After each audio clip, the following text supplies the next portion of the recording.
What's going on, guys? Welcome back to the Davey Sports Podcast. This is episode 175, recording this on the evening of Sunday, January 19th, 2025. Had a pretty busy weekend of activity and sports. Matty's back with me. What's up, Matty?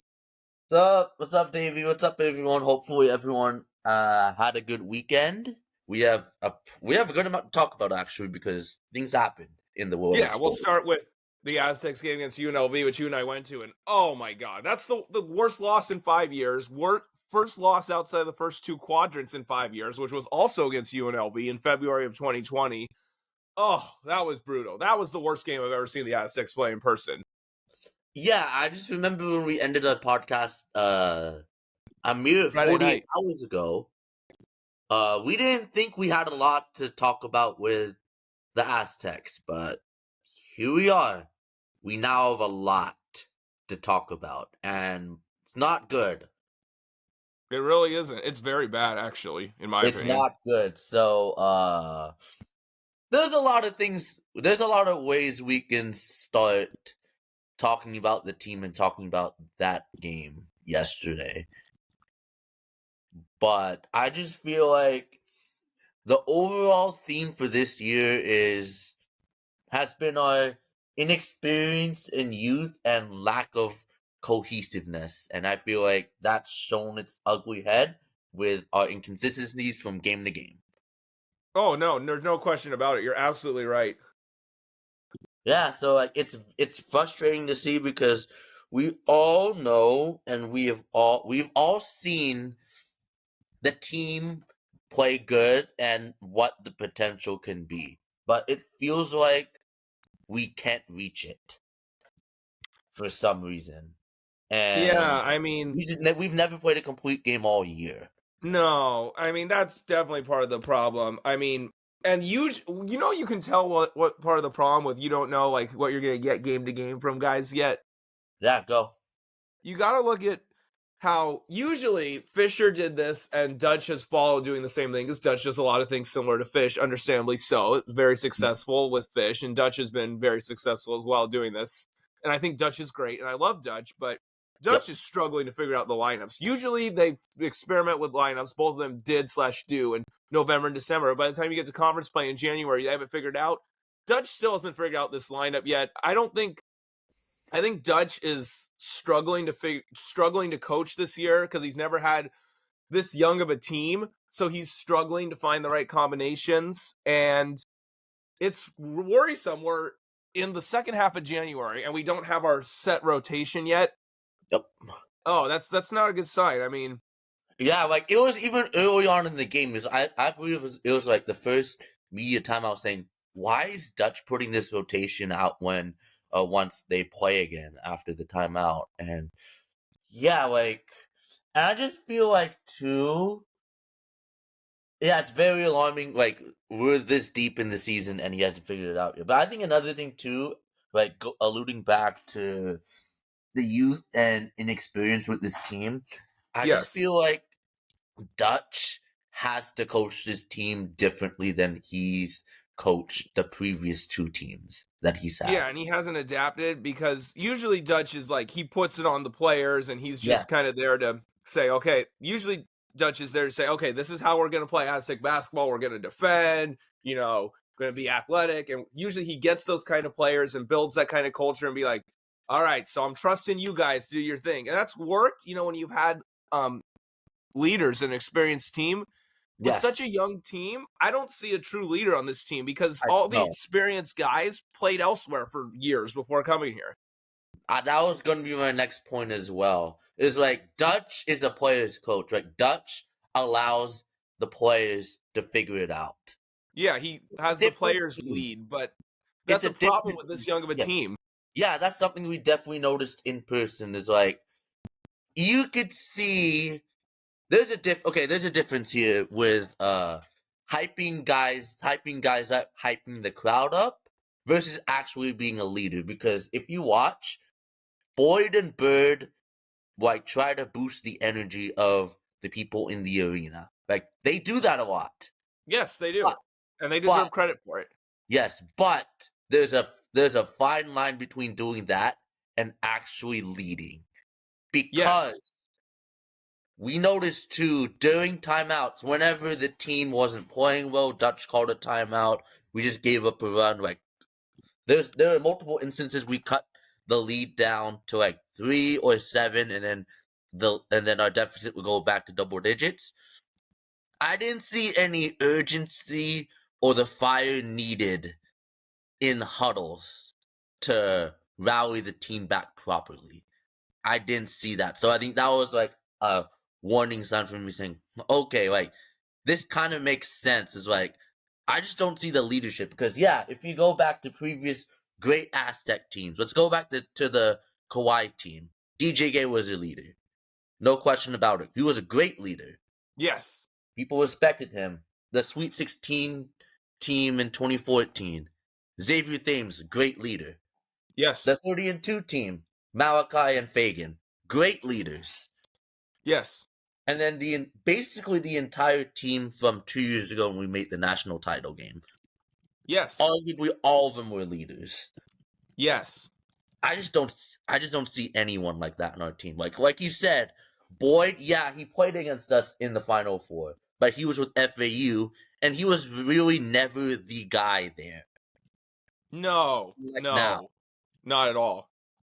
Like, he was a complimentary piece. And Bird didn't play 2 years ago, and it was a bench piece last year. So that's like a huge jump. Like, those are like the two guys who you think are supposed to be the leaders. That's just not good enough, in my opinion. No, I don't think Like, it we is need either. more than that. So I just feel like Dutch has to be more hard on this group of players compared to last year or 2 years before. It's a completely different makeup of our roster. No, I agree with you. I think you're absolutely correct in that. And I feel like he has to adjust, not just with the leadership standpoint, but I'm just weary, and I just fear that other teams have figured us out to a degree, especially when we're on offense. And I mean, that's another part of the problem is that there's just too many liabilities on this team. I mean, liabilities on this team. I mean, the big man situation is atrocious. No question about it. I mean, JCJ is game was probably the biggest example down there. of it. Heidi isn't athletic and can't catch the ball. Magoon is still and then this isn't raw. Guath is basically only good for blocking shots right now. He's still super raw, and Compton's still a freshman. Okay.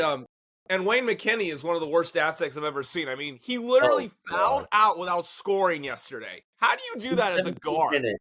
Okay, let's go back. I never forget the Utah State game either, where he clanked that layup off the side of the backboard with 23 seconds on the shot clock to give them a run out and a 3 that got him within 1. Okay, like we'll save Wayne for later, but let's go back to the front court situation. So we're gonna exclude JCJ because he was quote unquote kind of productive yesterday and was our best big. So we're gonna go with Heidi, Compton, and Guac combined yesterday. 31 minutes, 4 points, 3 rebounds, 2 assists, no blocks, 4 turnovers, 8 personal fouls, and 5 of those fouls were with Guac when he fouled out. You just can't win like that. And no, that's horrible. That is horrible.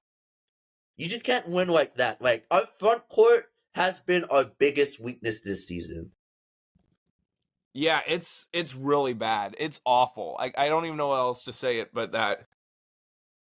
And then going back, like, with the front court and then what you said about McKinney, honestly, I just fear that decision to not pull the ball back. We complained about it that night when we recorded our podcast 3 weeks ago. Yeah. When we lost to Utah State. And now just like seeing how the team has played ever since, that turned our season around for the worse. Because remember, we were playing well the whole month of December. We were playing well the first 19 minutes of that game. And then everything has turned to crap ever since. Besides like the Boise game. Yeah, pretty much. And Boise got hammered in the pits, so are they really any good? And then, we were down 20-8, and then we made the run against Air Force. Well, Air Force is the worst team in the conference.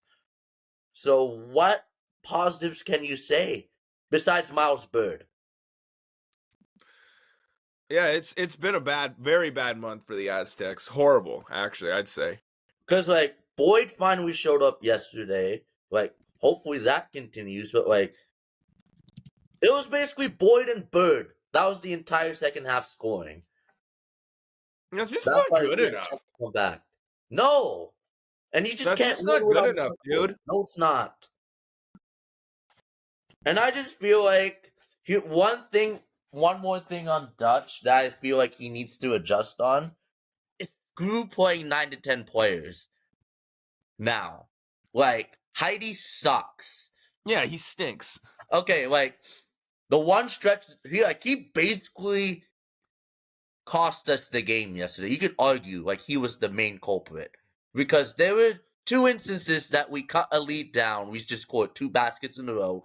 One of them, he couldn't catch a rebound. UNLV gets an offensive rebound, dunks on him, and one. They make the free throw. Momentum gone. And there was another point. And then there was another instance of him missing a layup and then or whatever. And then UNLV scores to stop a 4-0 mini run by us. 2 instances on him when we were trying to come back. Those are momentum killers when you're down. And it happened twice. Heidi's been here for almost 2 years now. What has he done to be better? You called him out personally. Thinking he shouldn't be in the rotation. And that's the problem. We're playing JCJ and Heidi out of necessity because we have no one else producing. Yeah, I mean, I think what you're saying there, though, that goes back to the fact that Dutch just hasn't figured out the rotations yet, which he usually does by this point. True. And then I think the other thing is, what this is leading up to is what I want to see the rest of the season. Because, let's face it, I think at this point, we're ready by Martin Luther King Day, middle of January. We've seen enough conference games to have an idea where this team is. Temper your expectations. It's not even a guarantee we make the tournament now because of this loss. Because we are living dangerously on the bubble, and if not for the Houston win in Vegas, we would be on the wrong side of the bubble. We would be outside looking in, no question about it. So the margin of error is 0, and again, we're this late into the season. I just don't see us I've said it before. I think recently, but this loss makes me upset. I just don't see us again making no way we're making a second weekend. I don't even think we win a tournament game now if we get in. Unless we get into the first 4. Yeah, I mean, being in the tournament, whether you win games or not in the tournament depends on how you're playing going into March, if you get the right matchup. And that depends on a lot of things. But I totally get what you're saying in the sense that like I said, I just think the ceiling now is lower because of what we've been saying now is we don't have a front court. We're still very young and inexperienced. The bottom line is if they want to prove something, dude. It stinks. Yeah. If they want to prove something, you have to win your next 8 games heading into Logan. Because the problem is we don't have any more opportunities to improve our seed now. That's the issue. No, not really. That's the issue. It's literally next Saturday at Nevada, who stinks. But again, the way we played, how can you say we can beat them at this point? Yeah, I can't be all that confident. That was brutal. And then at Logan in a month. Those are only 2 quad 1 opportunities. Look at our schedule besides Nevada heading into Logan. Basically all quad 3s and quad 4s. What does that do for you? Not much. To help your seed. And we're in the Mountain West. Not much. Every other team in the bubble will have ample opportunities because they're in power conferences to improve their resume, and we don't. So that's why I'm tempering my expectations. So what I want to see the rest of the season, the number one thing I want to see is leading to what I said about cutting the rotation or cutting minutes. So Taj was our third best player yesterday. Like, he was arguably our best player the first half. Yeah. I want to see him play more. Like, you cut Wayne's minutes and give more of that to DeGorville. Because Taj is Absolutely. good. And then the second one is give Compton more minutes as well. Because Farrell has shown at times he can play. Yeah, no, I agree. So, like, those two are true freshmen. I want to see them have more playing time so they can develop. Because if everyone comes back, and yes, I don't think anyone is good enough to get poached from this team. So if we keep everyone except for a Bird, because like at this point, the way Bird's playing, like I said, he's probably going to be a late first round pick. He's going to go. Yeah. So like he's probably gone. But if you return everyone else, you could be a good team. And at this point, Yes. I just have to say it.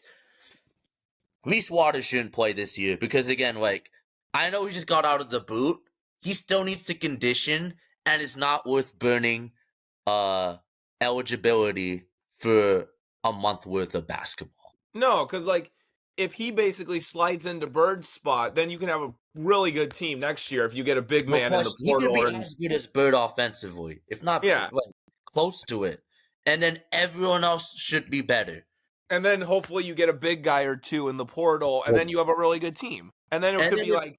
And then if Bird leaves... People forget, like, the 2018-19 team really wasn't good. They missed the tournament. But you had pieces that were part of the team that went 30-2 the next year. It was just that while you lost McDaniels, Flynn played after he was redshirting.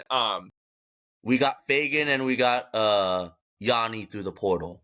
Yes, and then you look at the 2021 to 2022 team. They lost in the round of 64. They were on the bubble, deep into February. They didn't really solidify their tournament position until the end of the regular season.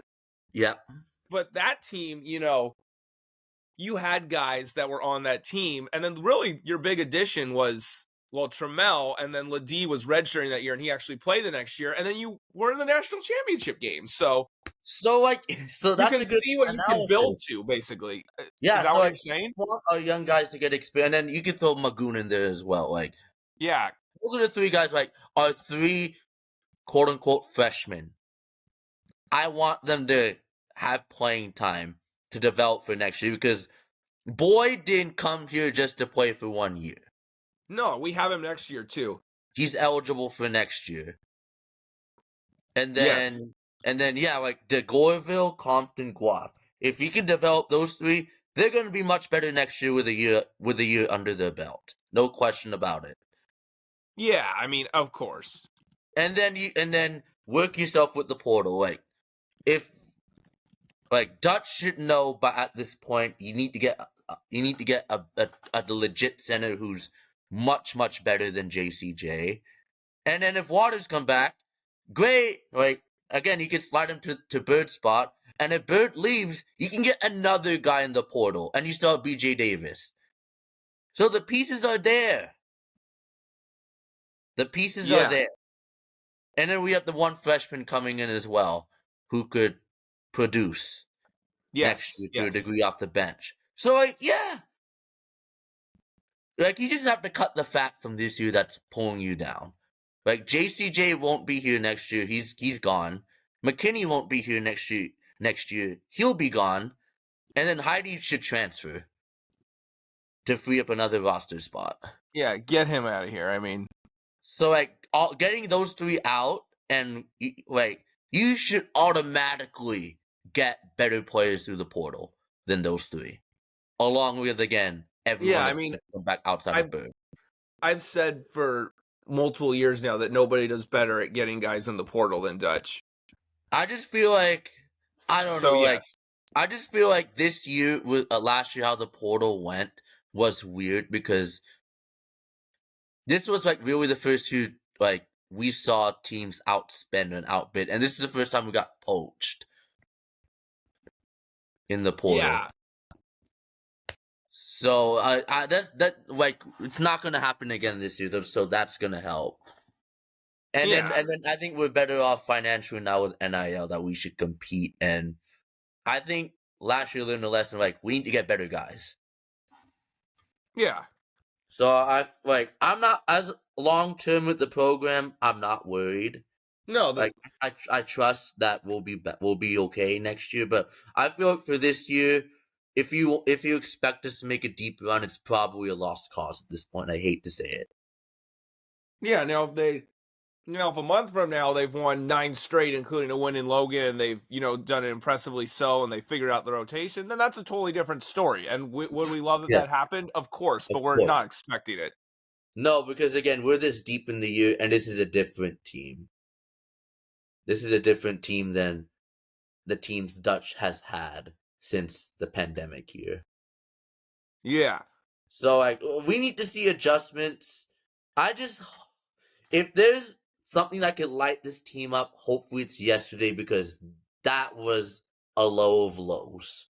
Yeah, I mean, Much that's the worse kind of than that. game that, it's ugly, but, at the same time, it can, light a switch, Yeah, because let's face it, UNLV sucks. Yeah, they're not a good team. That's what makes that game so bad on UNLV Saturday sucks. night. We gave the game away. We literally gave them the game away, and they wanted to give the game back, and we did not. We declined it. Yeah, and that's just as bad as it gets, as bad as I've ever seen from the Aztecs. So it's on us, and let's see how they respond, because we haven't been in this position in a long time. Yeah. So I just hope the team has some pride and they can wake up, because as we've seen earlier this year, they have it in themselves to be a good team. Yeah, hopefully hopefully today's a wake-up call, and hopefully Dutch figures out how to coach a younger team, which he hasn't really had to do at any point.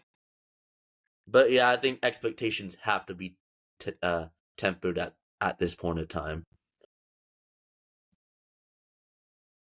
So yeah, that was a good amount of time talking on the Aztecs. Hopefully we turn things around.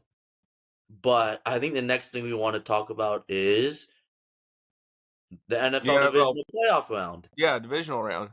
Yes, I mean, so just to recap, we'll start with the first game. Not surprising, the Chiefs beat the Texans at home, but they didn't look great or that convincing. No, and I thought, in reality, Houston just kind of beat themselves. I mean, they committed some dumb penalties. You can say that wasn't roughing the passer on that, but you got to know better than to not go high on the quarterback like that. They're going to call that, especially on Mahomes. So you got to be smart in that. Yeah. You can't come flying in, hit the guy high. You can debate whether it was a penalty or not, but if you hit the quarterback high, you're going to get flagged for it, and that negated a third down stop. Mm-hmm. Houston committed just a lot of penalties on offense as a whole. They missed a field goal, missed an extra point, had a field goal blocked. I mean, Stroud had a couple costly sacks that led to those. Took him out of field goal range. And then, honestly, even the guy who threw his helmet for the unsportsmanlike conduct after the big kickoff return, the game, yeah. On a cold and windy day, those 15 yards could have impacted a field goal, because Kansas City did pick up a first down after that, but it was only a 30-something yard field goal. You don't know what would have happened on a 40-something yarder with the wind. I mean, and cold, that's costly too. Houston just kind of, if you're Houston, you got to be kicking yourself, man. You were able to make some plays, but you also just beat yourself. And Kansas City was so beatable. The Chiefs didn't play well. It was the Texans defense actually did a good job, actually, if you think about it. No, I mean, and that's the one thing that you can hold your head high on if you're Houston. You're well, we got the coach, we got the defense, but you got to get your receivers healthy, and you got to get Stroud a better O-line. And if that happens, then I think Stroud bounces back, and you're really good next year. But you had a chance in this game if you're the Houston Texans. Because I saw a stat earlier today saying on 56% of Stroud's dropbacks, there was pressure. 56% of his dropbacks. Pressure. That's not good enough if you're an O-line to protect him. You got to do better than that. And I mean, But the game was there for the taking, and you just beat yourself. If you're Houston, you got to be kicking yourself for that. I mean, No if you're a question. Houston NFL fan, you've now seen your team, whether that be the Oilers or the Texans, lose to the Kansas City in the playoffs 4 times now. 3 times with the Texans, once with the Oilers, and Yeah, the and the Oilers one with the Oilers probably killed that franchise. And then the last 2 against the Chiefs were the Texans. You blew a 24-0 lead in 10 minutes 5 years ago. And then on Saturday, you had chances and you beat yourself. I mean, again, the bottom line is the Chiefs look beatable still. They absolutely they do. And if that's their performance, they play a lot better than they did. If that's how they looked coming off a bye against arguably the worst team in the playoffs, that's not good for them. We'll talk about that more later, but yeah, like basically the Chiefs didn't show us anything to prove why there shouldn't be any doubts about them. Like, there's real concerns there. Yeah. Now, for the shocker of the whole weekend, I think. Oh, here we go. Saturday night at Ford Field in downtown Detroit. The Commanders take down the Lions. And the Lions, as we've said on record, were our pick to win the Super Bowl. Yeah, and I kind of thought, there's some guys they're not going to get back, but they'll be healthy enough, coming off a bye being at Ford Field to win 2 home games, get to the Super Bowl. That was but I mean, Washington's offense, Jaden Daniels in particular, is just too good. I mean, for a defense that banged up. As well for the Commanders was a benefit for the Lions, but it didn't affect Washington at all. So, like, credit to what Washington did. They found a weakness with Detroit because the Lions weren't healthy. What the Commanders did was go no huddle on them. Yeah, because I mean, when you have no depth, and you can't. When you have no depth, guys get tired, and then you're not getting off the field. So, kudos to what Cliff Kingsbury and obviously Jaden Daniels what they did, and then obviously Dan Quinn and the defense were being super opportunistic, forcing 5 turnovers. You just can't win like that. Especially and this is what I thought was the most ironic part about the game. How did Detroit get that 15-2 record, best in the NFL this year? What did Detroit do? They were aggressive on 4th downs. They lit up the scoreboard on offense, and they were opportunistic on defense. And that is exactly what Washington did to beat them. The Commanders beat the Lions at their own game. Yep. But the Commanders went for it numerous times on 4th down. Yeah, it didn't work the first time, but it worked the other times, and it worked. It's where we had first play of the 4th quarter. The Lions had a chance to stop them, but they had 12 men on the field. That's when I knew the Lions lost. That was it for it for the Lions right there, because Washington scored a touchdown, went up 17 after that. Another thing I got to say is that Ben Johnson, does a lot of great things for the Lions offense. Very creative. He was too damn cute on Saturday night. Like, the first, okay, I'll say this. The Lions probably win if they go up 14-3. Yeah, because early on in that game, the Commanders' defense couldn't stop Gibbs. And so 7-3 Detroit, they go in the shotgun on 3rd and short. Sack strip, Washington recovers, and the whole game just spiraled out of control for Detroit from there. And then Detroit had to play catch up from then on out. Yeah, and then calling that reverse pass with Williams when you're down in the 4th quarter, that's just dumb. Yeah, basically Ben Johnson was just too damn cute with the way he called that game. I just felt like he played with his own food too much, and he got burned for it, basically. And again, with the Lions and their banged up defense, they really had to play a perfect game. And they didn't play a perfect game by any means. The pick 6 obviously didn't help. The interception in the red zone when they were trying to come back obviously didn't help either. Yeah. They just shot themselves in the foot way too many times. It doesn't matter if you're at Ford Field or not. I think to explain what happened with Detroit, I think you have to go back to the last game of the regular season against Minnesota, because the Vikings had some open opportunities, and Darnold just missed them. And then Yeah, Minnesota was the next thing I horrible in was the wild card against the Rams. And you're like, well, I mean, it's a different game. You know, that game that decided the division in the 1 seed last week of the season. If Darnold hits those open throws, he had Jefferson open for a touchdown, missed him early in the game when it was close. Like, those things, like if Darnold and Minnesota execute on some open opportunities, then they win the division, have the bye. Detroit just go on the road to play the Rams, and then it's just different. It would have been a different game, and I just felt like, just looking back at things, the Vikings left all the opportunities on the board, and Washington didn't. Like, Detroit still allowed Minnesota to move the ball in that game. Don't forget that. So, yeah, like, and this game just, I think, further proves that Jaden Daniels is legit, and he's had the best rookie season best rookie season a quarterback's ever had. I mean, yeah, Mark, like, because the only other rookie quarterbacks that made it, their team has made it to the college championship game is Mark Sanchez and Joe Flacco, and both of them got carried that year. None of those two. Jaden Daniels is, leading the way for Washington. I'll just repeat what I said last week. He played all 5 years in college. He experienced bad teams at Arizona State, so that helped him. He won a Heisman last year.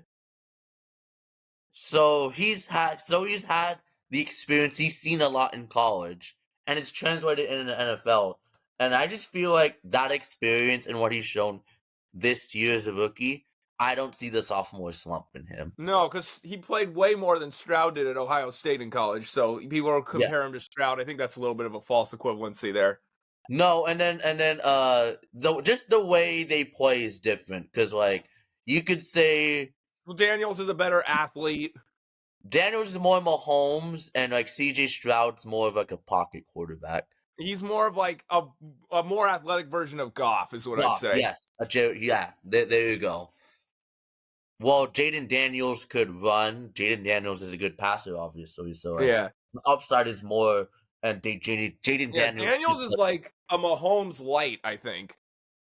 Yes, and then the thing too with Jaden Daniels, if you look at it, and I hate to bring this up, like for other teams who think, oh, you can't say he's better than our quarterback now. Jaden Daniels doesn't have, quote unquote, the best weapons outside of McLaurin. No, it's like, what is his next best weapons? Brian Robinson, he's an okay running back. The rotting corpse of Zach Ertz, who has to be like 36 years old now. Yeah, like those are his weapons, but he's making them better. He elevates guys, and that's what we talk about. Like, and we talked about this with Herbert after the Chargers lost to Houston in the wild card. Honestly, at this point, I know it's been 1 year, but hey, Jaden Daniels has won 2 playoff games. Herbert has 0 in 5 years. Yeah, I mean, Daniels is like, oh, this kid's special. So I know it's been 1 year, but yeah, give me Jaden Daniels over Herbert. There you go. I'd take Jaden Daniels. How many quarterbacks would you take over Jaden Daniels? Like, period. Mahomes and Josh Allen are the only 2 obvious ones to me. Lamar. Yeah, okay, those 3. Those are the only 3 I would take over Daniels without at least thinking about it. Joe Burrow. Yeah, and Burrow. Yeah, I'd say Burrow too. Those 4 are the only 4 I'd take over Daniels without thinking twice. There are other quarterbacks I might put ahead of him, but I'd have to think twice about it. Honestly, Jaden Daniels is the best quarterback in the NFC right now.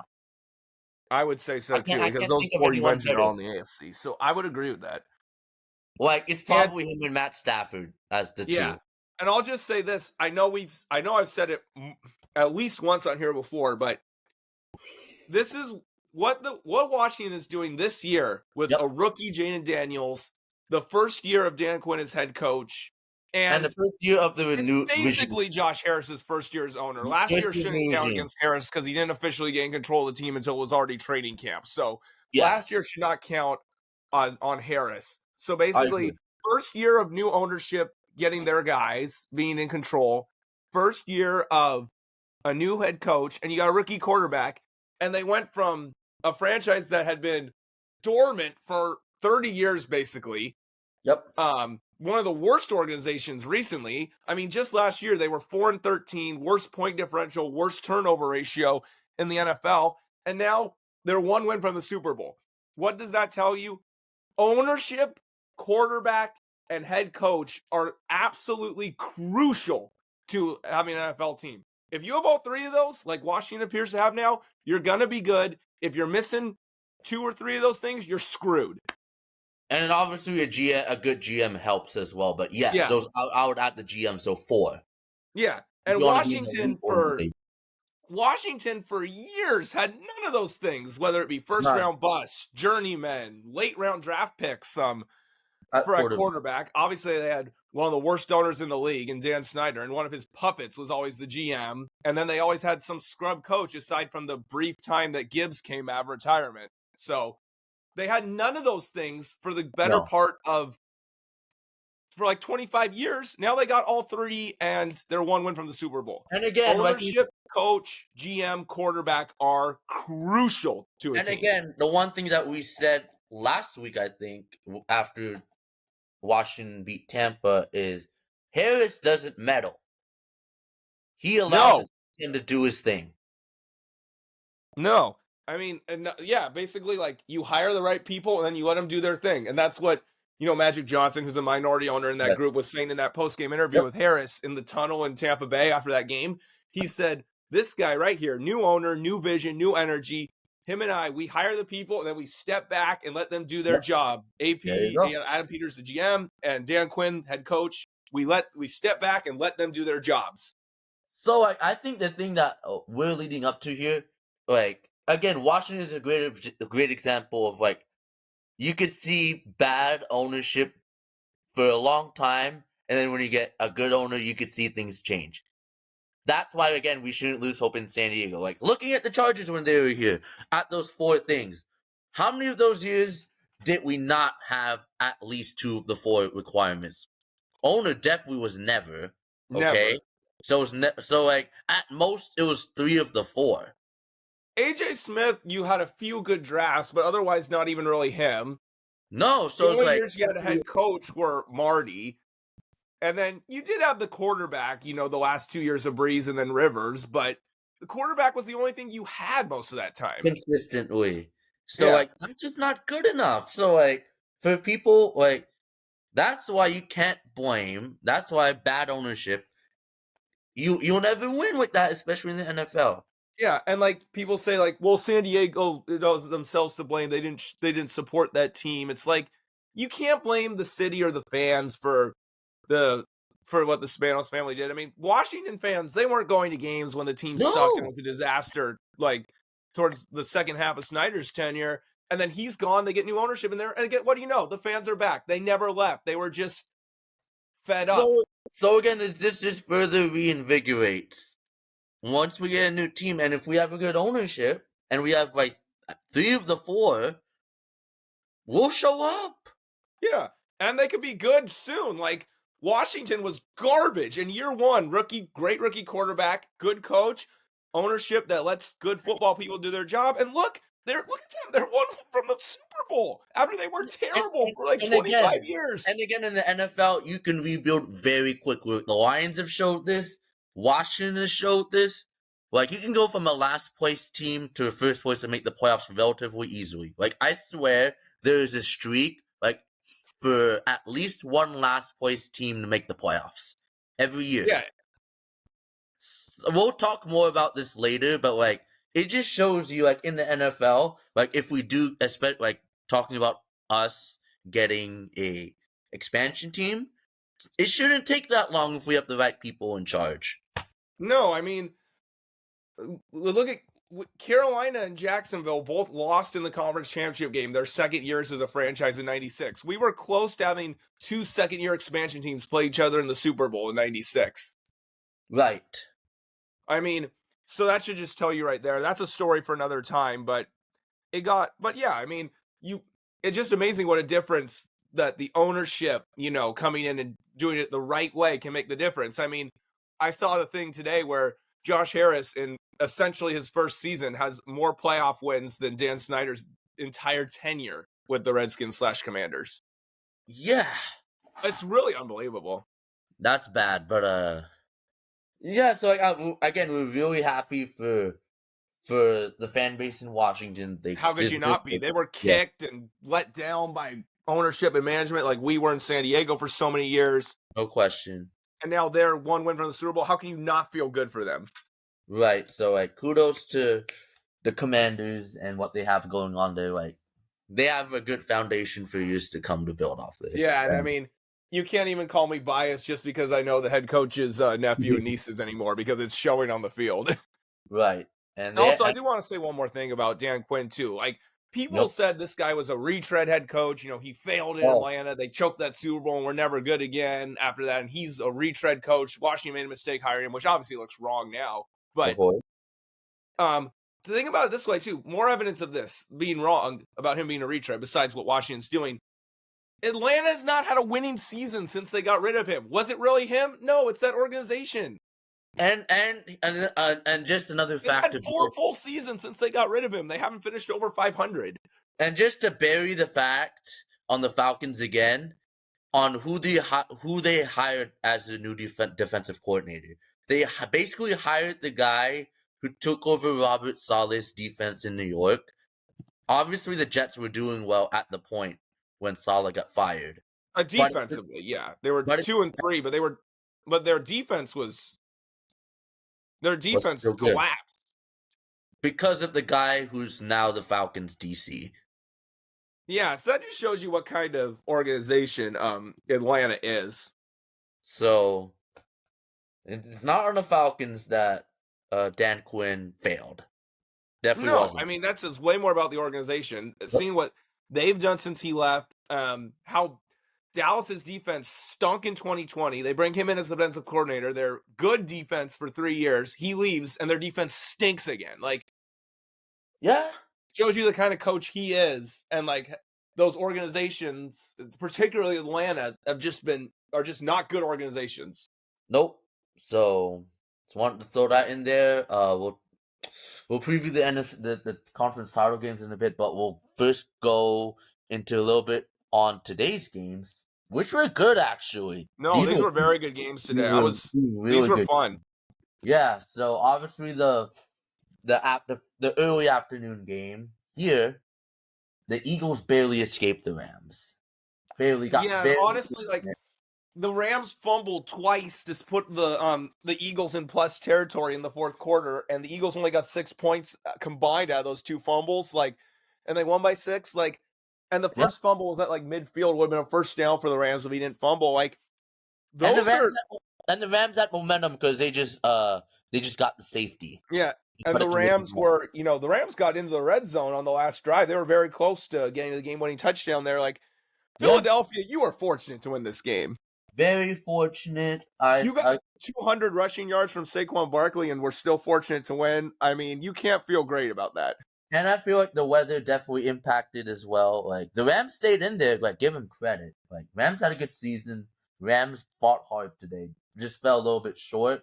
But the snow and Saquon were the 2 biggest reasons why they advanced. Don't tell me Jalen Hurts, and don't tell me Nick Sirianni. Sirianni almost gave the game away, for crying out loud. Yeah, with that rollout pass where they lost like 10 yards on the sack on second down. The only good thing about that play was that Hurts was smart enough to go to the ground and make the Rams use a timeout.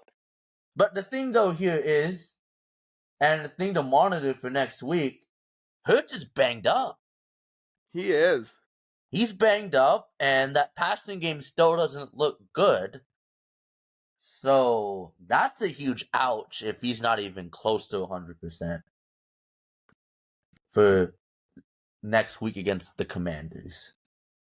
No, because I mean, the Commanders did beat them that wild game in Landover towards the end of the regular season. I know some people are going to say, well, Kenny Pickett played that game for Philadelphia. Sure, but Jaden Daniels isn't going to turn it over 5 times again.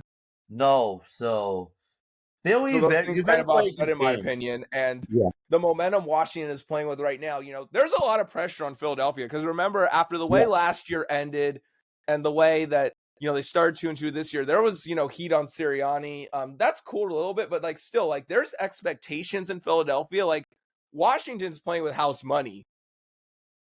No question. And again, just like the Chiefs. And they played a close game that Thursday night in Philadelphia in November. That was a close game. And just watching the Eagles, their first 2 playoff games, I haven't been overly impressed either. I just haven't. Because again, like, even last week against the Packers, it didn't feel like they took full advantage of the opportunities given to them through turnovers. No, it really didn't. And so the Eagles better come out and play a better game than they have the last 2 weeks if they want to win, even if it's at home. So Phil, you better watch out. So like, I wasn't impressed with them today, but they won.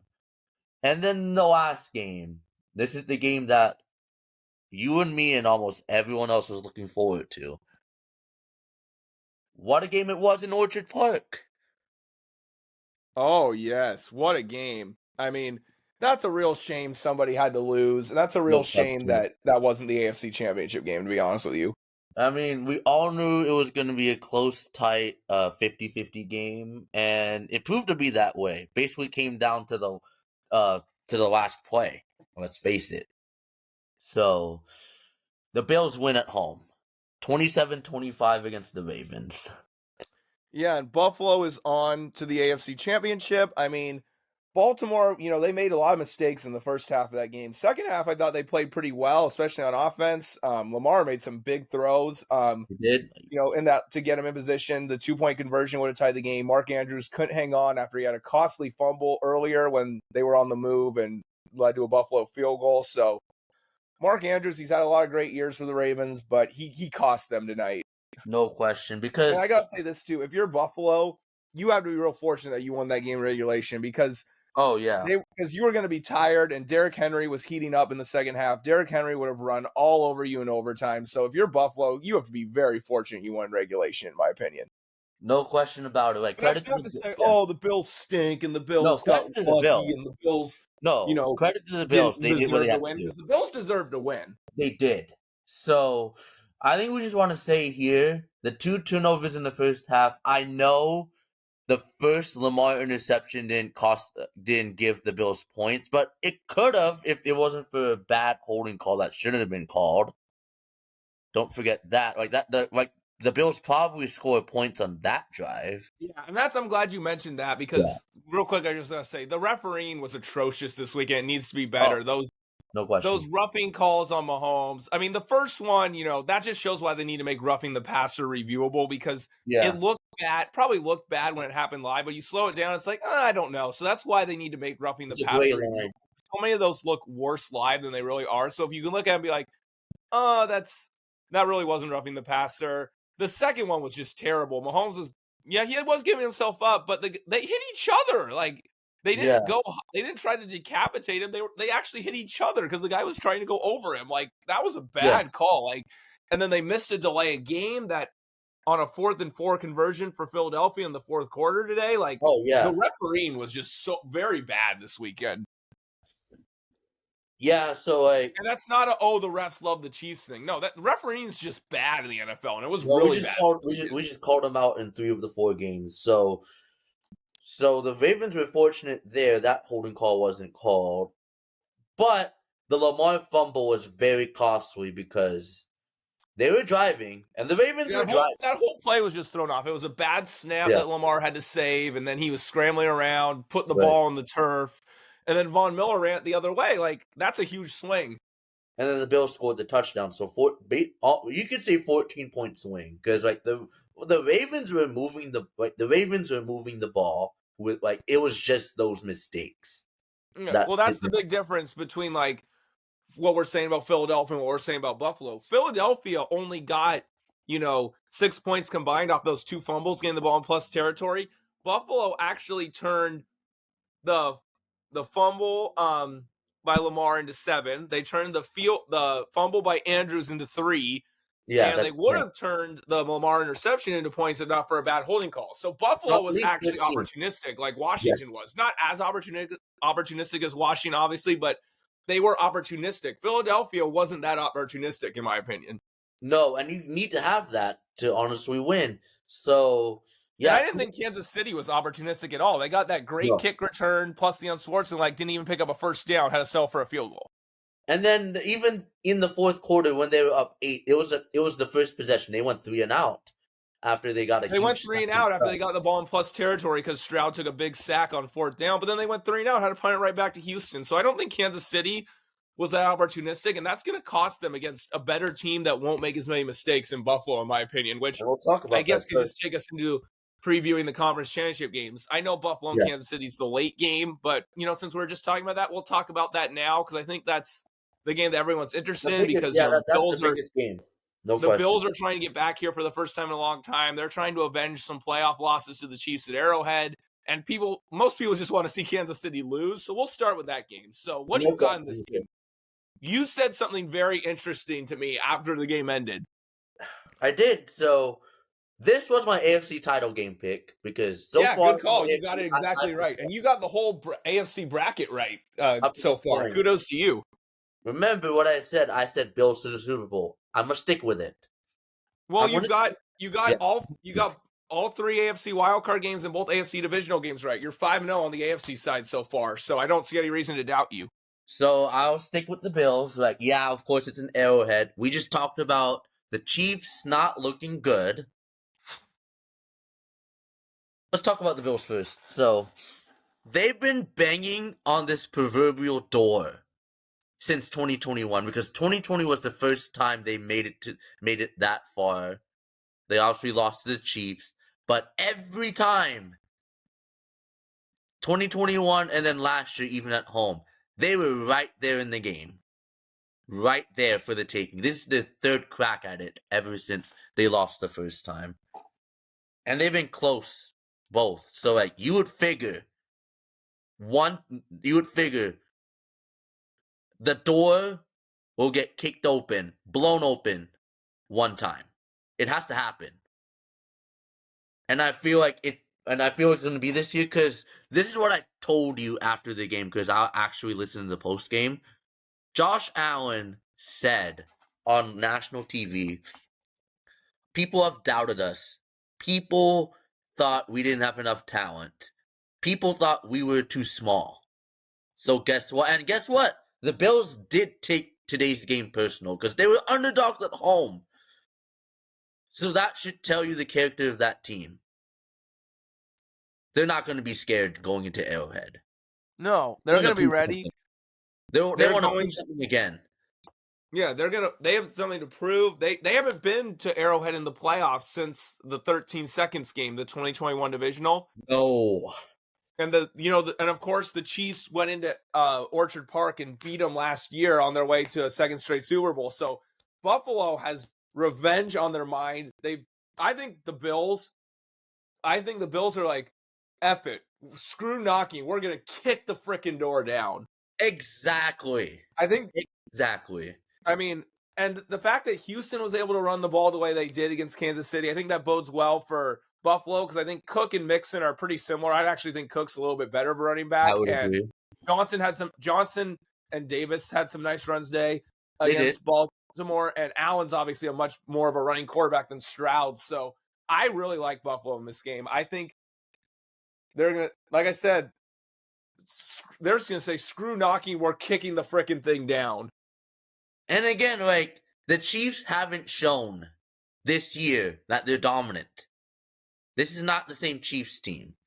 No, absolutely not. I mean, and also you got to say too about this. You have everything that you want to say about the AFC Championship out of the way? I do. So for people say, it's an Arrowhead. Oh, the Bills haven't won there. Okay, the Chiefs have lost twice in AFC title games at Arrowhead with Reed and Mahomes. Twice already. New England, 2018 season. Burrow and Cincinnati, 21 season. Yes, you're correct. And honestly, they almost lost in 2022 to the Bengals again. So it's not like they're completely unbeatable. And even the 19 AFC Championship, Tennessee had an 11-point lead late in the first half. Yes. Or midway through the second quarter. Yes, and then the Bills have won regular season games there at Arrowhead. Yeah. So they're not scared. They'll be ready. They'll be ready. I'll just close out the AFC Championship game thoughts by saying this. The curse of 15 wins, man. Since the Bears won the Super Bowl at 15-1 in 85, every 15-win team since then has failed to win the Super Bowl. 98 Minnesota Vikings, Wait, has one even made the Super Bowl since? I don't think so, actually. Carolina did in 2015. That's the only one. But basically, yeah, the last however many, I think it's 5 or 6 15-win teams have not won the Super Bowl. 98 Minnesota, 2004 Pittsburgh, 2011 Green Bay. 2011 Green Bay, 2015 Carolina, the Lions this year. The last 5 teams that have won 15 games in the regular season have not won the Super Bowl. The curse of 15 wins. Kansas City went 15-2 in the regular season. Yeah, like, good point. And I think one thing one last thing on the divisional game and why I think I like the Bills for this game. Okay, every team that won this weekend had 0 turnovers. Mm-hmm. The Bills play one of the cleanest. The Bills are one of the cleanest teams in football. Like the way they play, they don't turn the ball over. They don't shoot themselves in the foot. That's the biggest evolution Josh Allen had this year, which amazes me and shows how great he is. Yes. So, if the Bills don't make mistakes or limit them, they should win. In my opinion. Because they've been playing clean football all year long. All year long, both sides of the ball. Both sides of the ball. They don't do anything to give the opposition any free opportunities. Didn't see it today against the Ravens, like when they were on defense. Yeah. So and again, they don't commit that 15-yard 2 steps and you clock the quarterback, give up 15 yards and a first down, just stupid penalties. You don't see that from Buffalo. No, like they're a clean team, and then again the way they play, like because again they used to just throw the ball around. No, and like this is where I think not having to force feed the ball to Diggs to get him to shut up and not be a cancer has made them better because they're a balanced team this year. They run the ball with Cook and the other 2 running backs. Like if Allen has to throw the ball, of course he can spread the ball around and help them that way. But I feel like the Bills have a good enough running game to keep Mahomes off the field enough as well. Yeah, and the Bills were able to win the regular season matchup without running the ball particularly well. So I think that bodes well for Buffalo in this game on next Sunday. Because again, we know the Chiefs' run defense isn't as good as their pass defense. No, and Baltimore had the best run defense, and they were able to get some runs on Baltimore. Their yards per carry wasn't amazing, but they were able to get some runs when they needed to against Baltimore. Like, looking tonight. At the game yesterday I feel really good about Buffalo, actually. I feel like it just might be their year, man. I do too. So, like, with Detroit being eliminated Saturday night, I mean, that has to think that the winner of today's Ravens-Bills game, who you and I picked to go to the Super Bowl but lose to Detroit, feels like with Detroit losing, like it feels like this is setting up to finally be the year for Bills Mafia. We shall see, but it feels like it now. And then one more thing why I feel confident as well with the Bills. The Texans yesterday were able to run the ball on KC. And that was with a way inferior offensive line. Yeah, and Mixon is probably a little bit worse of a running back than Cook, so. Right. So, yeah, I like the Bills are definitely. I would take the Bills backups to Cook over Dameon Pierce, too. No question. So, like, the Bills have been in this position. The Bills have played in Arrowhead. They've seen Mahomes and Reed too many times. They just haven't won the big game when it mattered the most. It has to happen at least once. Yeah, I feel like it's their time. So I'm really looking forward to that game. No question. What the NFC I am too. I mean, division rivalry, Washington and Philadelphia. Yeah, and again, like what do we think here? I mean, we talked a little bit about it, but how do you feel about this? If you were to ask me which one I'm more confident in, which road team I'm more confident in, I would say the Bills. But the Commanders are not that far behind for me, actually. No, like I said, it was a close game in Philadelphia on that Thursday night game in mid-November. They got him in Landover despite turning the ball over a bunch. And Daniels is taking care of the ball pretty well this year besides that game. So you got to figure that won't happen again. Ever since. Yeah. So, like, you're not going to turn it over 5 times. No way. And again, like, Sirianni's under a bit of a microscope there after the collapse at the end of last season and how good of a roster they have. And, like, now they're at home in the NFC Championship. Sirianni and the Eagles are under a bit of a microscope.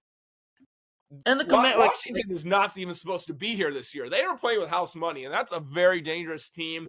And it just feels like one of those, magic rides. Like, you remember what I compared them a little bit to in a way, obviously different play styles, but you remember in 2013 when Auburn won the SEC and went to the national title game, which they lost in the last minute to Florida State, right?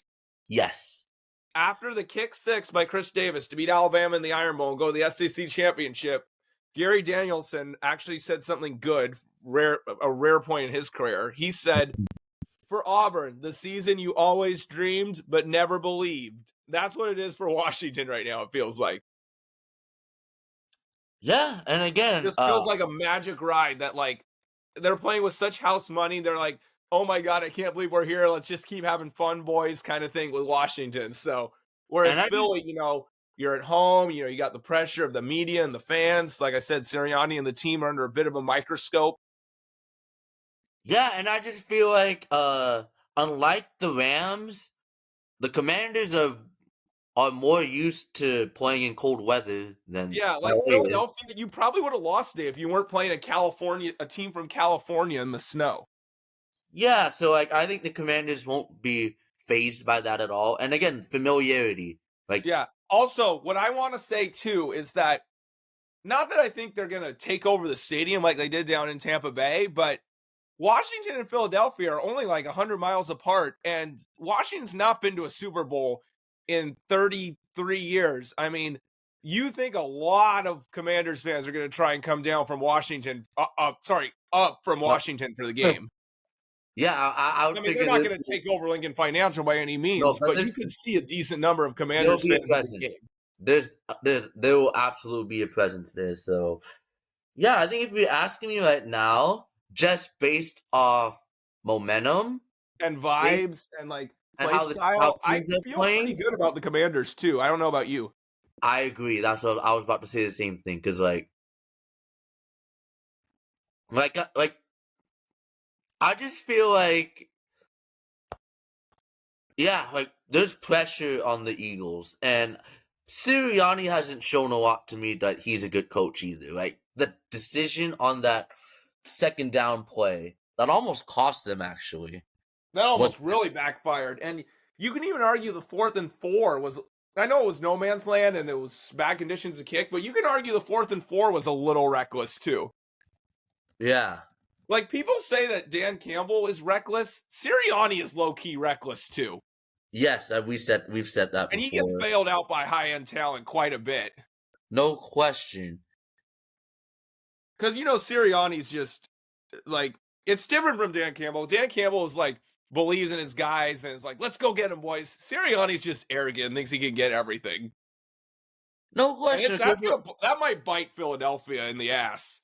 Because, let's face it, the Eagles' O-line does have an advantage over Washington's D-line. So you could say, Saquon could run all over them.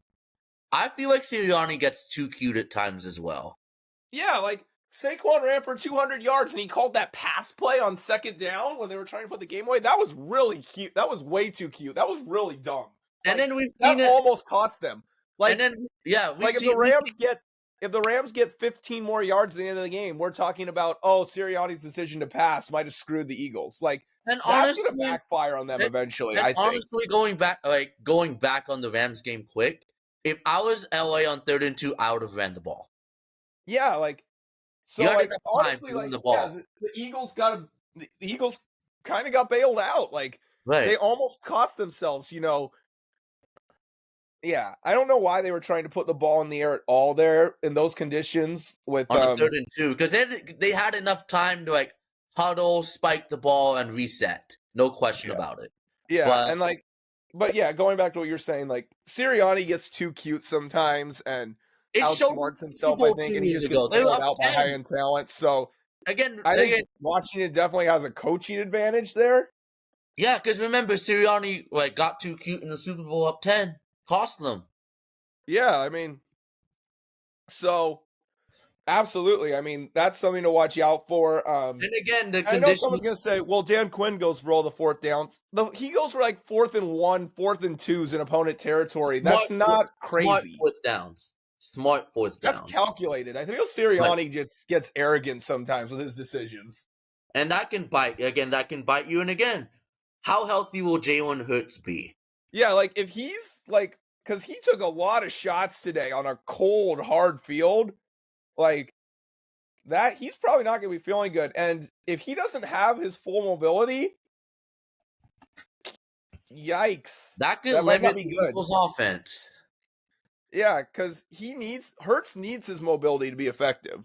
And again, what if the Commanders get up, are winning, and the Eagles have to play behind?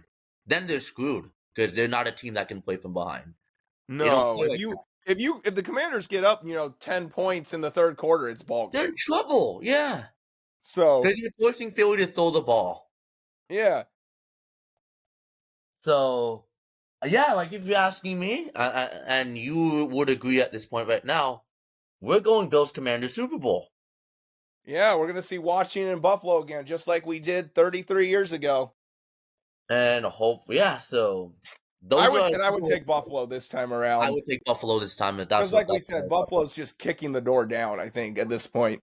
Right, and the Bills I think this was the game for Buffalo. You lose this game and it's like, here we go again, lost in the divisional at home, just like we did to Cincinnati 2 years ago and Kansas City last year. Would have been their fourth straight. If they had lost tonight, that would have been their fourth straight loss in the divisional round, third straight at home. But I feel like they got over that hump a little bit, and now they're just fired up to, say, we've arrived, get out of our way kind of deal. Especially against the Chiefs, who have been... Yeah, and I think Buffalo would beat either Philadelphia or Washington in the Super Bowl. I think it's the Bills' year. I really do. So, yeah, the Bills are my favorite as of now. No question. Yeah, absolutely. I mean, I saw a thing today, too, where apparently they posted the betting odds for, like, the 4 teams left. I saw some of this in a group chat or something, and Buffalo was, I think, plus 220, and Washington was plus 700. I mean, I kind of like the value on both those, especially Buffalo. I do too. As of now, Philly is the favorite, and the Chiefs. Which I don't agree with. I don't agree with the Eagles being first at all. No, because like we spent so much time talking about the quarterback and the coach, and Kansas City is the much better quarterback and the much better coach. So yeah, so Kansas City should be ahead of Philadelphia on that. And honestly, the winner of the AFC wins the Super Bowl now, I think. Yeah, because Kansas City has the best coach and the best quarterback left. Right. Buffalo has the second best quarterback, I think. And although Daniels and Allen are very close, especially if Daniels can win this game in Philadelphia. And then McDermott's a better coach than Sirianni. So the Eagles have the worst quarterback and the worst coach out of the 4, both. Yeah, so I don't understand why they're the favorite, because I think quarterback and coach are the most important. I think Philadelphia is the worst of the 4 of the remaining teams.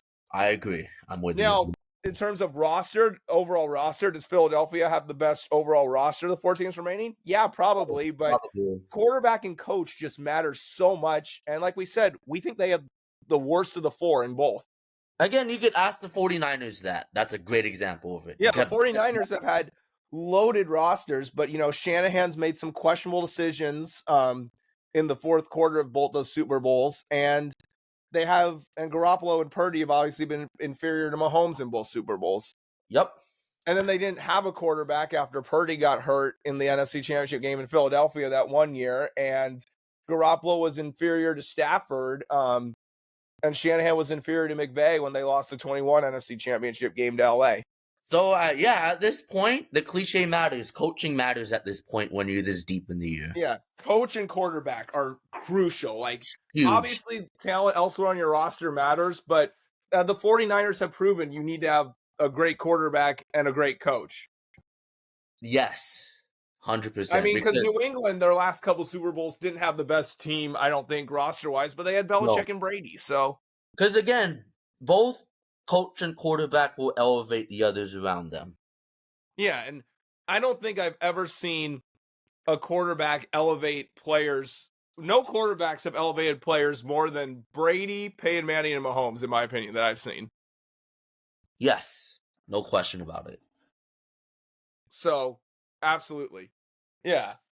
And I don't think it's like, I'd say like, the problem I have with I think Washington probably has the worst roster left, but Yeah. they have a better coach than Philadelphia, better quarterback than Philadelphia, and quarterback is very close with Buffalo too. Yes. So, yeah, but I think, Buffalo has the right combination of, trying to knock that door down, destiny and hunger, quarterback play coaching. Buffalo has the best combination, in my opinion, remaining. That's why I'm taking them. I am too. All right, is that all we got on the conference championship games? Yeah. So we're done with Aztecs. We're done with the conference championship games. We did not think we had to go down this rabbit hole once again. But something happened earlier this morning on Sunday, January 19th that we have to talk about this once again. Mm-hmm. Am I right? Yeah, you do. I did not think we had to talk more MLB. So, our old buddy, he's now an old buddy, Tanner Scott, who we got from the deadline last year from the Marlins, of course. Surprise, surprise, is now a Dodger. Yeah, I mean, this is the thing, too, about this. Like, as far as Tanner Scott goes, the contract itself might end up looking ridiculous because he stunk through the 2022 season. He's really only been good the last 2 years. Yeah. He's already 30, and, he has control problems at times, and during his stint with us, he did have a whip of 133, so, by no means a sure thing, and, just the general volatility of relievers on top of that. So the contract itself, Whatever. is like, okay, it might not end up looking great for them. And, it's adding a reliever to an already strong bullpen doesn't make a big difference anyways. Yeah, so They already had a strong bullpen before him. So it's not like, oh, well, they didn't have a closer and now they signed him and now this is going to make a big difference. Like, no, it's not that. It's just the general idea of what they're doing. Yeah, and then one more thing on Scott, why we shouldn't be too worried about it, is that there's a chance again on that team as a pitcher, you can get hurt. Always. And he throws a lot of junk, so who knows? So that's a gamble. But the thing that we want to talk about again... But it's a gamble that if he stinks, which there's definitely a non-zero chance it happens if he falls off or, gets hurt or stinks, like, it doesn't matter to them, which is the next point we're going to make. Right, because again... Okay, so we can go about this multiple ways again. So, it's a 4-year, $72 million contract. Which is just absurd for all the reasons we mentioned. 18 mil AAV. This is not like they acted like this guy's like Mariano. This is like what Mariano Rivera would get if he pitched today. Yes, like he got like similar to what Hader got from the Astros. He's a top 3 reliever, like paid, like the way he that's what the expectation should be now with how much he's paid, because it's only Edwin Diaz and Hader at this point. Yeah, which, side note, I mean, if we're really trying to improve the roster while saving money, and we'll get into that later, that's why you trade Suarez tomorrow. Like, Suarez was closer over Scott on our team and is making $10 million this year. Like, yeah, and I think the Cubs could be a fit there because the Cubs, and we're going to talk about this later, had a similar offer. So we'll get into that later. But yes, go ahead. Okay, so I think the first thing we'll just go is continuing down Scott's contract. Shocker, shocker, there's deferrals in it. So $21 million added. So you want to guess the amount of billions of dollars now that the Dodgers have in deferred contracts? It's $1.2 billion, which is more than the value of, I think, 6 franchises, which just shows you how absurd the whole thing is. $1.2 billion in deferred contracts. Think about that. And we'll go down this rabbit hole because, there's people talking about trying to defend the system, but, whatever. And the second thing is, the CBT number for the Dodgers is now an absurd $374 million. Okay? That's absurd in its own. Guess how much more is that than the next closest team? I have the notes right here. It's 70 million more. The Phillies are at 303. They're second. I mean, the Dodgers are at 374. And it's not supposed to be 374 if it's not for deferrals. Because if you take Ohtani's like 24, if it's the proper 70 million, you're basically at 400 with that contract alone. So even with deferrals, cutting down the number of the CBT prices of some players, you're still at 374, 70 million above the next. You think that's fair at any point? Or do you think this should be stopped? They got to do something about it. Because don't give me the shit. Oh, every team can do this. Your team's just broke. No, nobody else makes $330 million in TV money a year. Stop. That's the only reason why the Dodgers could do this. Yeah, the next biggest is Yes Network with the Yankees, and it's, I think, a little less than half. So that's like the biggest advantage. Like, because Dodger fans are saying, oh, they're committed to winning. Oh, it's a great organization. It's a great environment. Oh, stop being cheap. You have these built-in advantages. Yeah.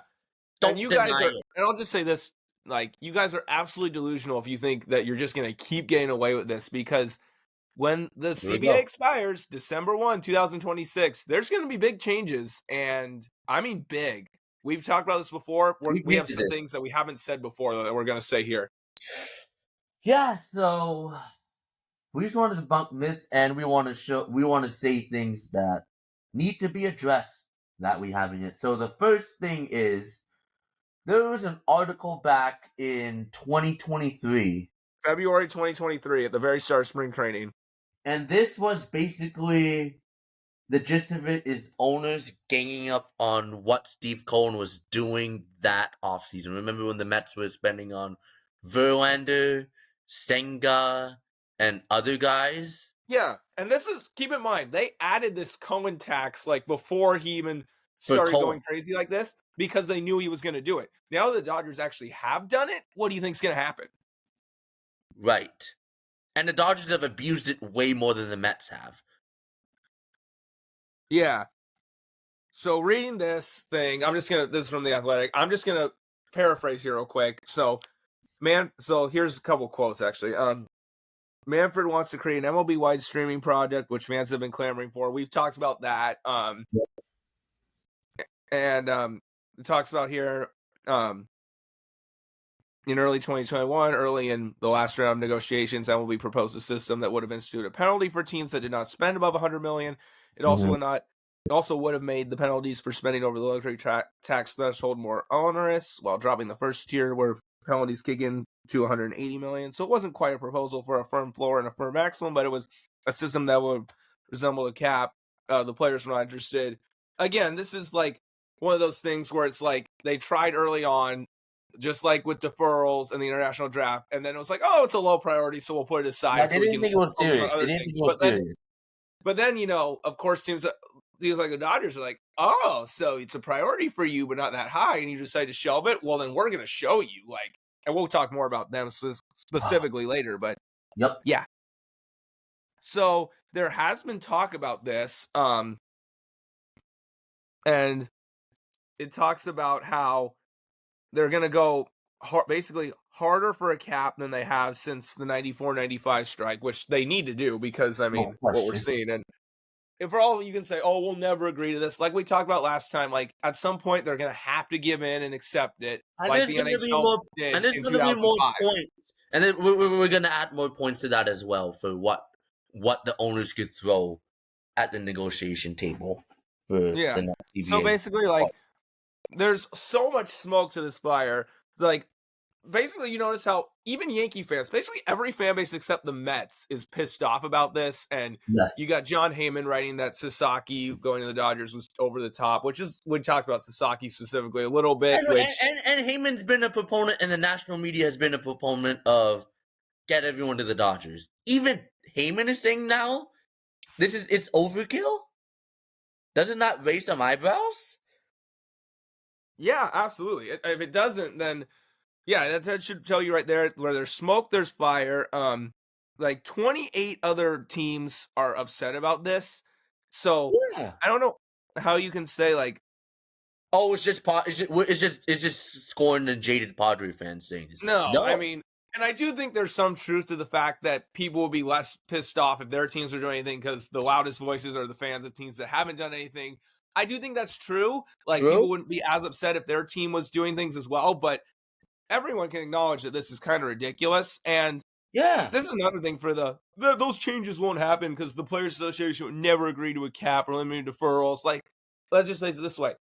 Look how many, it's January 19th when we're recording this. Look how many free agents are still out there.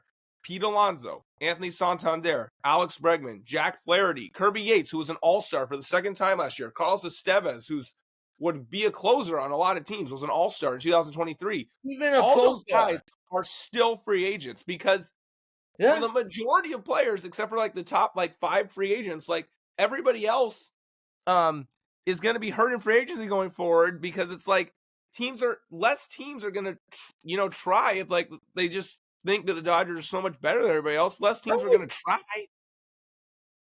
Yeah, and again, with how things are going, like we said last pod, less teams are giving out long contracts now to free agents.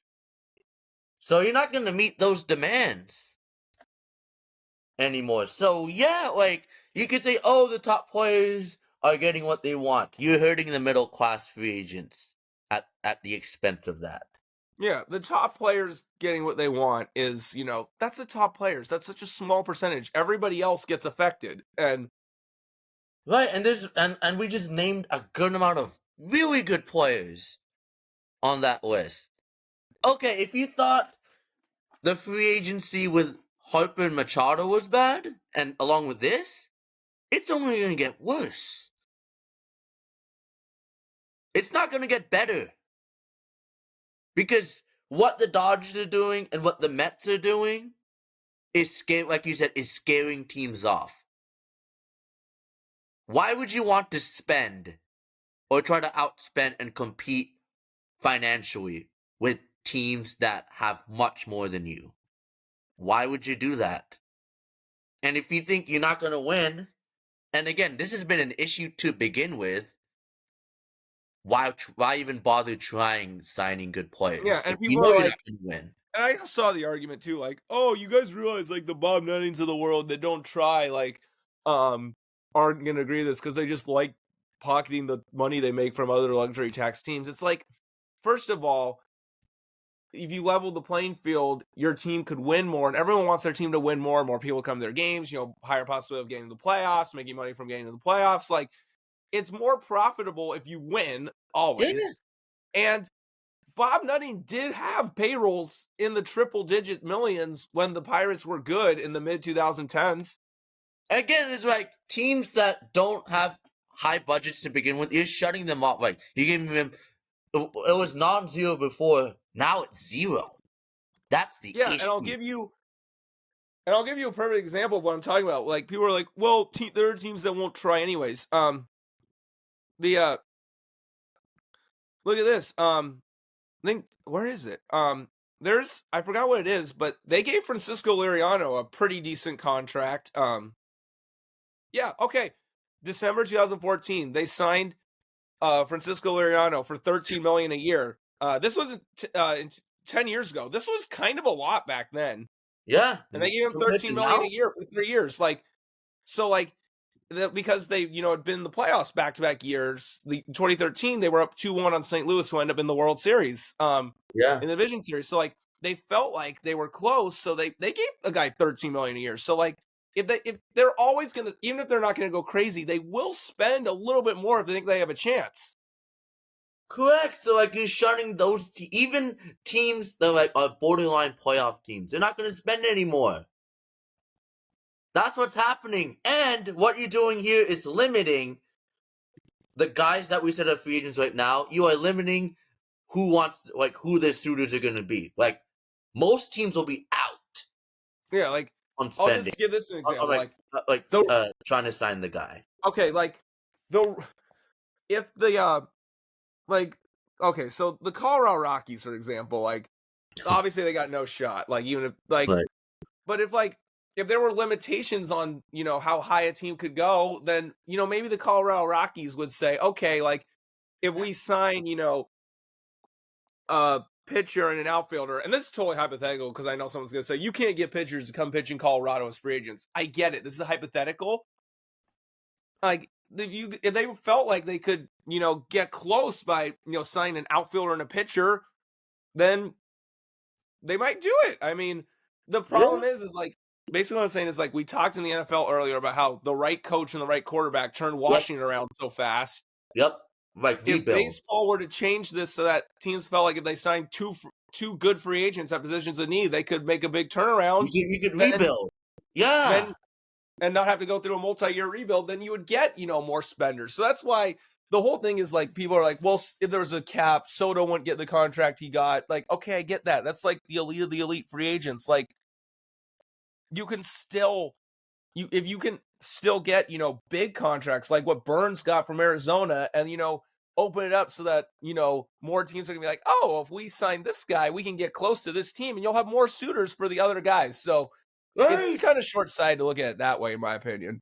Because again, what MLB is doing and what players like what things are is again basically a certain amount of teams like either A, you spend a lot to begin with, or B, you have a chance to contend.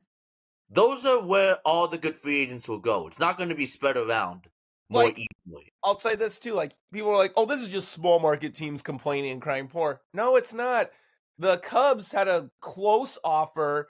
I think it was $466 for Tanner Scott. Boston had a pretty good offer for Tanner Scott too. Those are big markets. They couldn't even get this guy. Like, okay, I sent you this earlier. This is what Ricketts said.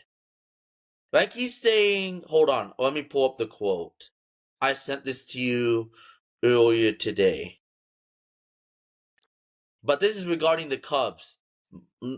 Okay, a big market team. They're saying, oh, what the Dodgers are doing, why should we even go over the CBT? Like, okay, people, like, so Ricketts said this, I have it. They think somehow we have all these dollars that the Dodgers have, or the Mets have, or the Yankees have, and we just keep it, which isn't true at all. What happens is we try to break even every year, and that's about it. So the bottom line is, there's 27 out of 30, or even 28, if you count the Yankees in this, who don't want to be over the tax every year, right? Like it's not sustainable. Even for the Yankees. So that's 28 out of 30 teams that can't do this every year. Like you might need a year or two under, okay?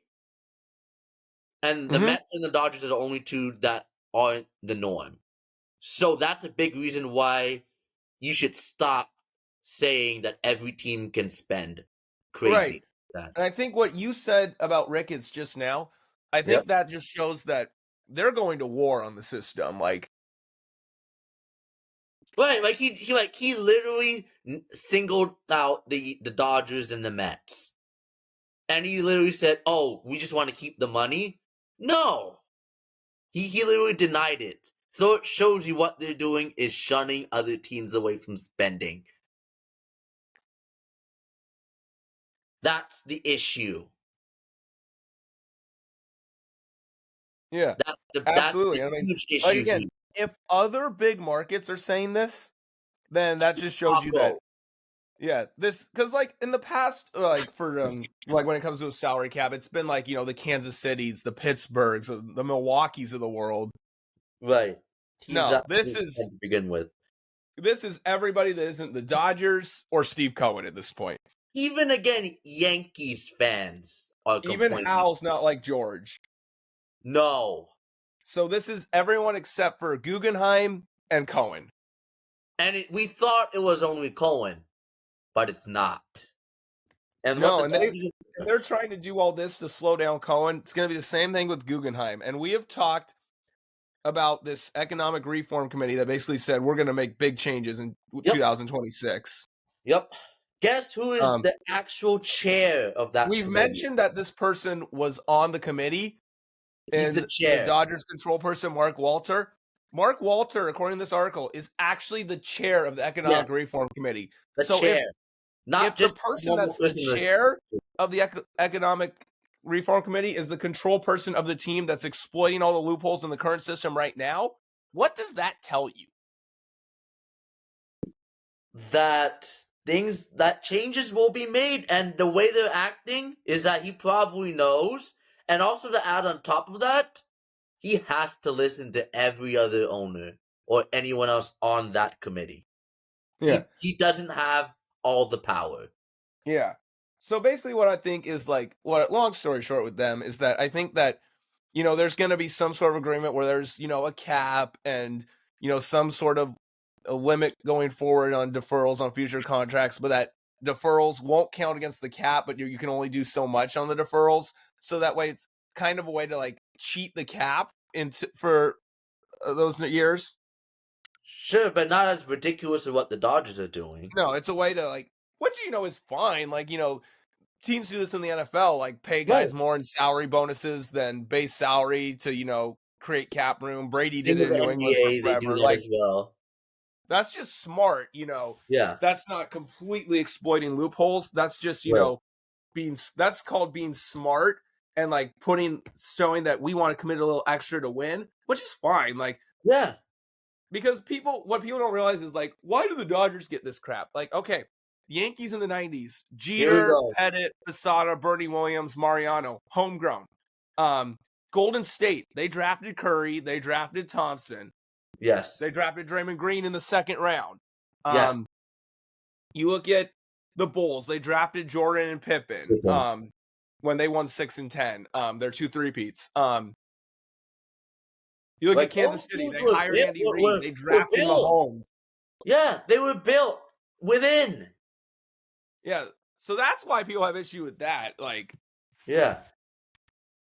So because there is definitely validation to the argument of the league is healthier and more people watch if there's a bad guy that everyone is interested in seeing their team taking down.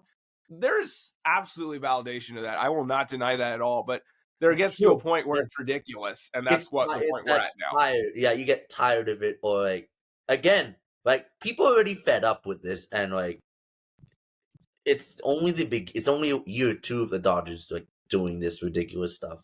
But yeah, just to go off what you said about the Yankees and everything, they built their teams, not bought them. And that's the funny thing about Dodger fans clowning us in the past. They're saying, "Oh, all your players are not homegrown. You have to either trade them or sign them in free agency." That's what you guys are doing with overkill. So what can you say now? You guys literally have bought your team. You're the real definition of buying a team. With using loopholes to do that. Yeah, but for all the reasons we just said, the changes are definitely coming. Because people, and then also the funny thing is, what Dodger fans are saying, "Oh, why are Yankee fans complaining? You guys were spending everything in the 2000s. You got A-Rod, you got Sabathia, you got Teixeira in that free agency. This is different. No one was spending as much as you guys are doing now, and no one was doing deferrals like this, like you guys are doing now as well. So it's a different situation. The Yankees were not cheating the system before. No, and I mean, to get A-Rod, they had to trade Alfonso Soriano, who was a pretty good player. Right, and the Dodgers haven't given up anyone through trade. Everything is through free agency, or with Sasaki's case, internationally. Yeah, and we'll have a little something to say about him here in a bit. When we transition to the next point, recapping why there's definitely going to be changes and stuff. Manfred is aware of this economic reform committee too, and like I said, everybody's pissed. It's not just small markets. Everybody besides Cohen and Guggenheim is like, it's like And Cohen and that's Guggenheim not against healthy for the everybody else. league. That's not healthy for the league. No, it's Cohen and Guggenheim against everybody else. So this is why it's going to be like, you have 28 owners versus 2, basically. The 28 are going to win in the end. Yeah, and the 28 are going to win. And eventually, and players, I think, will start on the side of the 2. But then I think over time, you know, when they start missing games, start losing money, and then, you know, they come to realize, you know, these guys are right. You know, that's why they're holding the line, because they want, you know, they're saying like, we'll have more opportunities for you if the playing field is even. Though eventually they will realize this. Or if you're not stupid enough and if you're seeing again what we just said about like guys like Alonso, Santander, Bregman still being on the market, that should be a red flag already saying, wait, what? Oh yeah, I mean, these guys aren't paid yet? Like even them as well saying, wait a second. I mean, I'm and honestly, affected by this. I'll just say this, because I know some guys that we're friends with are like, well, we think that what needs to make what we think needs to happen to make changes is the Dodgers need to win 120 games in the World Series each of the next 2 years. I don't necessarily think that's true. What I think is, I can see where they're coming from, but I don't fully agree with it. What I think needs to happen is like, these free agents need to, you know, be unsigned late because there's no suitors, because a lot of teams are just like, well, even if we get you, it's not going to make a difference. Like, if that happens, that's going to wake up the Players Association to think like, man, if the playing field was more even, you know, and then, you know, they need like an owner to come out and say like, it's going to happen. An owner's going to come out and say, it will probably be during the CBA negotiations. They'll be like, we will, you know, we haven't been going after these guys, you know, because it's not enough for us to, you know, get to the Dodgers level. So like, if the longer these guys stay unsigned, like the more that reinforces that changes need to be coming. Right. This is bad. So yeah, like you shouldn't see guys that we just mentioned, all-stars, proven players, be unsigned this late.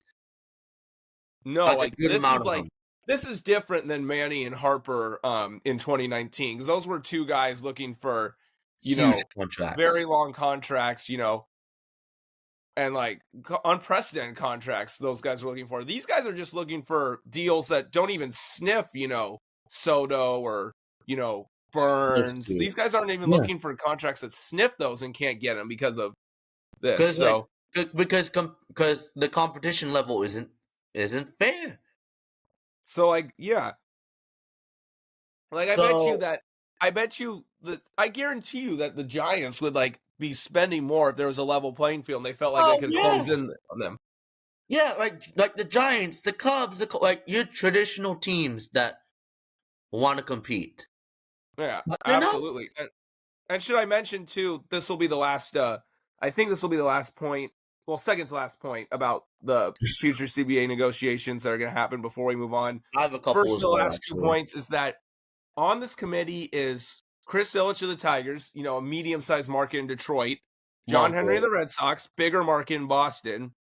Dick Monfort of the Rockies, Denver, mid-sized market. And like, Monfort was critical of even what Seidler was doing. Yes. And now he's on a committee with Walter, the control person of the Dodgers, who are doing this. If they're on the same committee, things are going to have to change just by that logic. Like, no question. And I'll just close out the CBA stuff, future CBA stuff, by saying that Manfred is not asleep at the wheel here. Like, I see people saying, where's the commissioner doing this? Why is he allowing this? Like, the commissioner's just allowing the Dodgers to load up because they panicked about the TV ratings when it was Arizona versus Texas. He can't do anything. I disagree with that. He just can't do anything right now because there's a CBA negotiation coming up, and he knows, he's aware. He's talked about the league-wide streaming deal. He's aware of the Economic Reform Committee. He's not. I've been critical of Manfred before, but I don't think he's by any means. You know, he's aware of the economic disparities. There's some more quotes from this article of him talking about the disparities. He's not asleep at the wheel. He knows what's going on. He understands. He can't do anything right now. He understands how 28 out of 30 owners feel, and he just can't change anything with the current CBA because it's in effect. That's the issue. Yeah.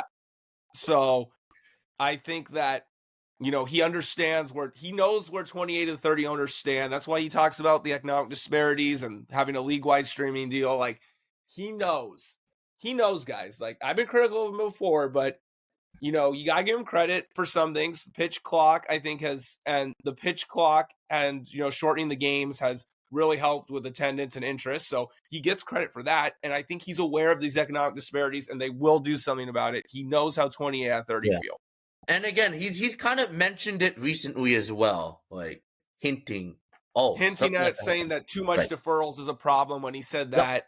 Yep. So he knows what's going on. Like, and I'm not a big Manfred guy, but he's absolutely aware of what's going on if you've paid attention to this stuff. And I think one more thing regarding like making changes in CBA. This is like talking about like us fans, because there was an actual poll that MLB trade reports posted today saying, would you give up a full season in order to make changes such as having a salary cap?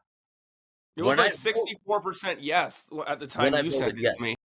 When I voted, it was 64%. So almost 2/3 of people, of fans or people who voted on it, are actually saying yes, they'll give up a full season. The more I think about it, it's worked out great for the NHL when this happened to them.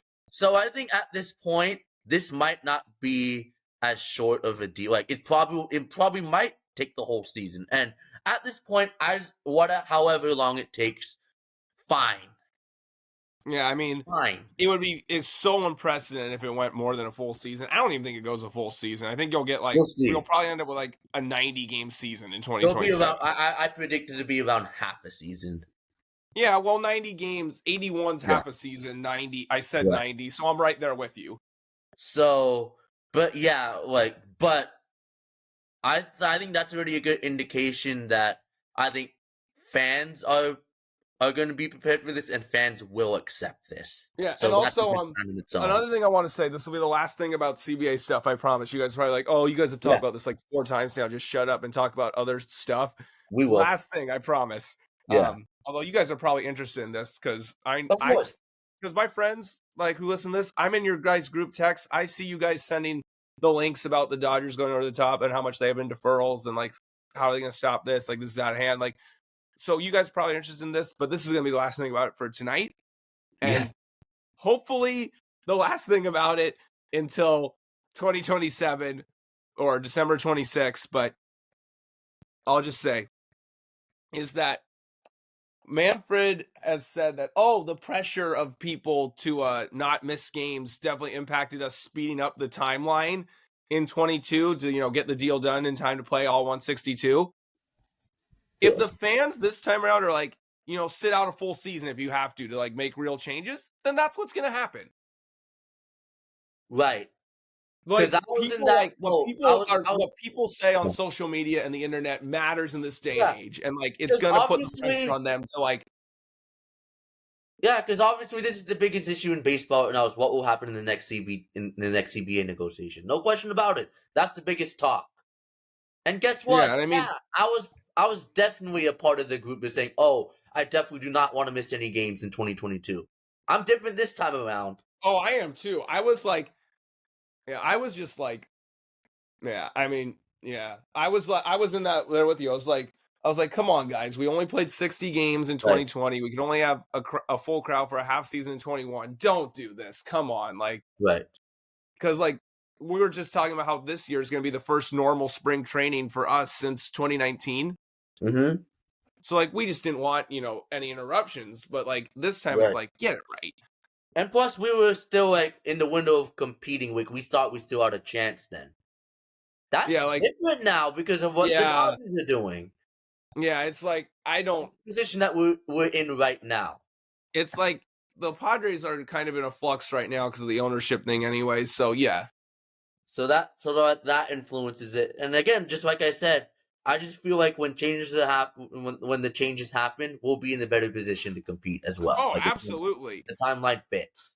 Now, I do want to transition out of the CBA talking by talking about what we're going to see on the field coming up. Like, and if you're wondering, like, first of all, like, changes or not, like, nothing as a fan for me, nothing is changing.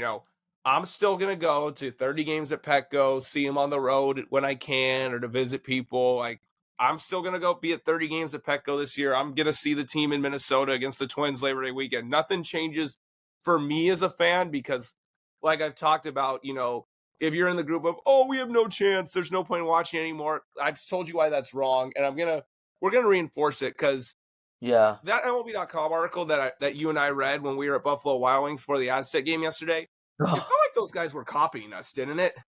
Definitely did. So again, we just want to reiterate some things. We've definitely said them here, definitely recently as well. That again, like the question is, why is there? Because there's definitely people that we know personally as well have asked the question, why bother watching? Why bother watching? Like the Dodgers would probably win. Okay, so like that can be true to a degree, but there are points that show that both that the Dodgers are not again this unstoppable thing. So like again, number one is they're old. They're gonna Okay, be can I good. just? Yes, you're Go right. ahead. I wanted to break this down like in order of the points the article made. Okay, go ahead. So this I hope article you- said here are 5 reasons why they're not unstoppable, even with Sasaki. And I was like, oh, so this is interesting. Like you always want to see stuff like that because what actual experts say instead of casuals on the internet. Number one, They still might not have enough pitching, blah, blah, blah, blah. They add another star, check out these options. But here's the thing. Is there anyone in that rotation you feel comfortable predicting is going to throw, say, 140 innings? They're all swinging plays to varying degrees. I said probably only one. That's what I said Yeah, last. I would say I'll be generous and say 2. Continuing with this quote, it said Snell has only thrown that many innings twice in his career, his 2 Cy Young Award seasons. Yep. Otani, who is of course coming off his second Tommy John surgery, has done it once. And this article doesn't even talk about the insanely low success rate of guys coming off a second Tommy John. Yep. And he's also coming off the injury he suffered in the World Series that he had surgery on. Yeah. No one else, including Glasnow and Sasaki, has done it even once. Glasnow came up just short of that mark last year, and it was his career high. Yep. Gonsolin and May are coming back from major injuries, and those guys are always injured anyways. And even Yamamoto missed time last year, and he's a small and Miller's regressed badly in his second season. So, like, I would say Yamamoto and probably Snell are the 2 guys who get to that mark, and none of their other guys will. So I agree with that 100%. And then one thing also that I sent you earlier today that I noticed, which won't help their case on how many innings their starters will throw. They were in the bottom 5 of games where the starting pitcher went 6 or more innings. Is that what it was? Pitchers went 6 or more. Yes. Yeah. And they were 25th. They were 25th. Yeah. With 54, only 54, so only a third of their games did their starters last year go at least 6. Yeah. And it said, continuing this quote, it said, some of these guys, maybe a lot of these guys, are injury risks, even more so than most pitchers. The Dodgers have invested a ton in their rotation, but it's still not a reliable group with no real record of durability from any of them. And let's not forget what derailed many a Dodgers postseason, including almost last year's running out pitching. The 2025 roster will have a ton of good pitchers, but nothing resembling an innings eater. Will enough of them be healthy and effective in October? Yep. Agreed. We said that last pod. Okay, 2, there are worthy challengers aplenty out there. I mean, I don't know about that. Over the course of 162, I'm not so sure about that, but... No, but in the playoffs, sure. And that's the point they make later. I don't necessarily agree with that one, honestly, because over 162, it's going to be tough to. It's like talent wins you games. Over 162, yeah, that's going to be pretty tough. So Number 3, this is a point that you and I have noticed, but I think basically nobody else does. Yeah, the lineup is getting kind of old. Is directly from the article. Yeah. Freddie will be what? Kim felt like a pile-on move for the Dodgers. I had another utility guy on a team that has plenty, but it also was a dose of youth for a rather old group of position players. Every single Dodgers position player who is likely to be on the team's opening day roster, save for Kim, 26, and Andy Pages, 24, will be in his 30s by Memorial Day. Freddie Freeman is going to be 36 by the time this year ends. Max Muncy will turn 35. 35, and Mookie Betts 33. Even Ohtani is already 30, and Will Smith will be soon. Okay, before I finish this quote, I want to pull up a specific example about a first baseman at that age real quick. Okay? Mm-hmm. So, 36, all right? So, this is a first baseman who was one of the best first basemen in the league for a while. He just retired, will probably be a Hall of Famer someday. Joey Votto turned 34 in September of 2017, okay? Yep. This was a year he had 1,032 OPS and lost the MVP to Stan by a couple of votes, okay? Mm-hmm. So the next season, when he turned 35 in September, the OPS went all the way down to 837. It was 768 in 2019, 2020 short season. He briefly had a hot stretch in the summer months of 2021 that brought it up to 938 when he just went on a home run binge for like 2 months, right? Mm-hmm. Remember that game he had that stretch he had like a homer in 7 straight games and flew out to the warning track on what would have been the 8th? Yes. And he was kind of up and down the rest of that season. And then he fell off a cliff after that the last 2 years. And now 20 and 22, when he played most of those seasons ages 37 and 38. And now he retired because he couldn't even hit in AAA last year. Yep. Freeman is close to that age, and that's another, future Hall of Fame first baseman, very comparable player. Mm-hmm. So, and then the quote saying is, and the Dodgers are asking a lot of these guys, as admirable and impressive as it is that Betts is willing and able to continue switching positions. Now back to shortstop again. This is probably not the best way to keep your franchise MVP healthy and stable. As for Ohtani, he's going to be pitching and hitting again this year. You're probably going to have to give him a lot more than 3 days off. The 3 days off he got in 2024. That's another point I want to make, too, is that he's not going to go 50-50 again, having to focus on pitching, too, and coming off the surgery. He's not going to have – that's going to be – last year is going to be the best offensive year he's ever going to have. No question. And it says – closes out this point, which – it says the Dodgers lineup looks stacked, but as the aforementioned 2024 Braves showed, a wave of injuries can change things in a hurry. Yeah, that's true. I mean, injuries always happen. You still have to play the games, is what I always say. And that's proven itself time and time again. Even it proved itself with us in 2023. And to a degree, 2021 as well.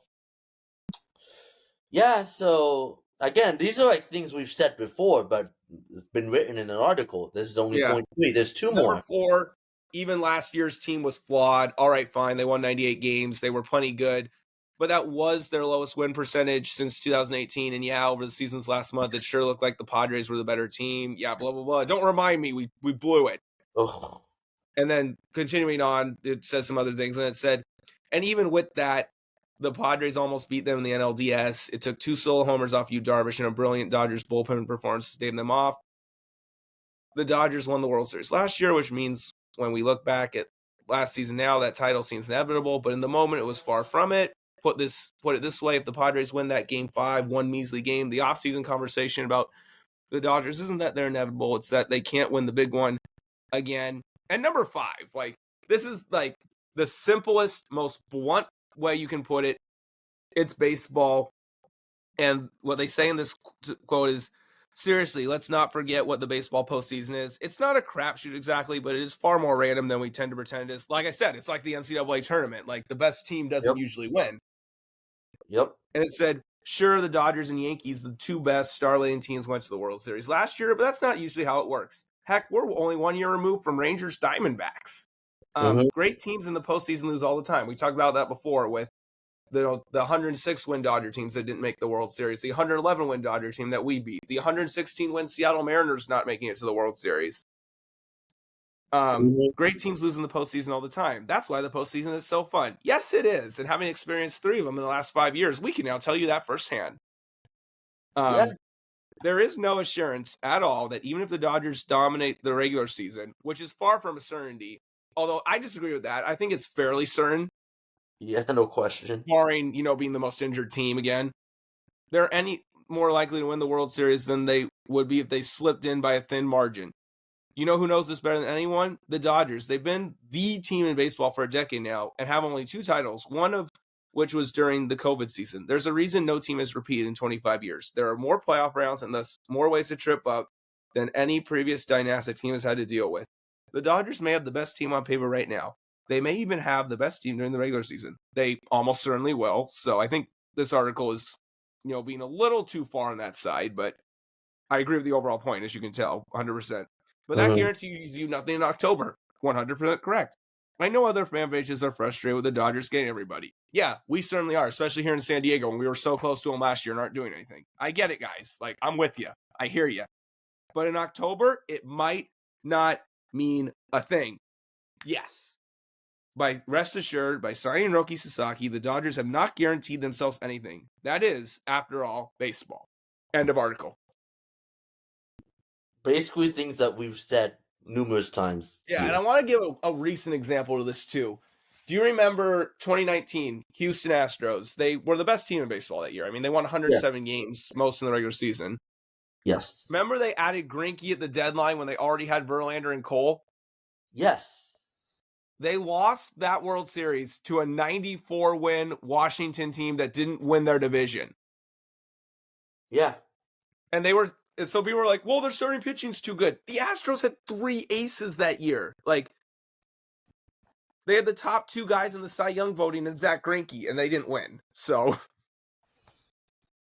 again, the Nationals had Scherzer and Strasburg. Like, those 2 aren't close to what Houston had, as great as they were then. Yeah, so again, maybe Scherzer was, but Strasburg wasn't.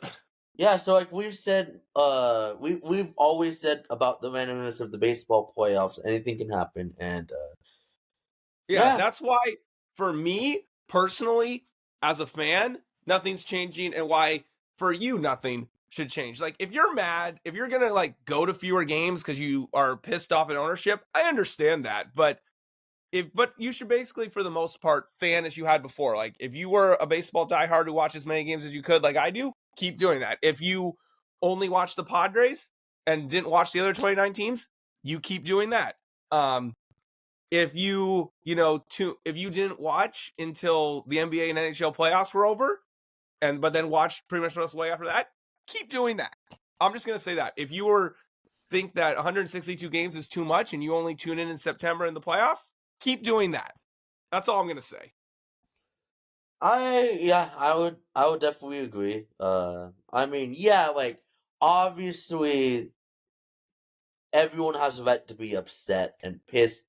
Yeah, I'm not happy about it either, guys. I mean, especially for us Padre fans, how the CBA is and the fact that we're doing nothing is like a double whammy for us. So, yeah, there's absolutely frustrations there. Yeah. And I'll just say this, too. Whether or not CBA changes are made, and we think they will, everything has an expiration date. Like, that article talked about the age of some of those Dodger guys. Like, eventually, right now, all their additions are just kind of piling on for the most part. Yeah. Eventually, even if they just keep doing this forever, which they can't, and we're going to get into that in a second, eventually it's going to get to the point where they're replacing guys they currently have and aren't getting necessarily better doing so. Yeah, they can't keep doing this forever. Yeah, and eventually, after Ohtani's gone, they stop making tens of millions from Japan every year, and not every Japanese player wants to go play with him. And then, they have to pay out the deferrals, and, there's been a lot of talk about, well, is this ownership group setting up to sell the team and not have to be responsible for the deferrals, which is possible. Basically, everything has an expiration date. And I know we don't like Dodger fans as a whole, but there are some Dodger fans, both in real life and on the internet, that I'm cool with. One of them is a really good guy, Dodgers Andrew. He was tweeting, basically, the reason I don't care what other people think now is because, people will go back to clowning the Dodgers when this window inevitably ends, so I'm just going to enjoy this while it lasts. And I thought that was a great tweet. If you don't follow Dodgers Andrew, he's a really good dude. A lot of Padre fans even like him. I like him.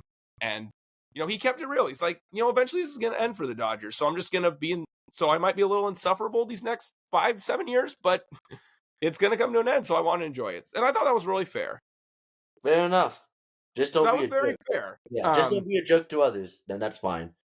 Yeah, so everything has, it's gonna, whether it'll come, the changes it'll expire faster if the changes that are made in the CBA that we think will be made, but Yes. either way, it'll eventually expire. And I think that wants to take us into this. Like, these last 100 days have been just terrible, as a Padre fan. We choked the division series to the Dodgers, and they go on to win the World Series, and then afterwards, all their players and coaches and Dave Roberts say, "Oh yeah, the Padres were our toughest opponent." That felt like the World Series to us, and it only made it hurt more. And then obviously the offseason unfolds the way it has, it's been these last 100 days or so have really sucked. We get it, it's been bad.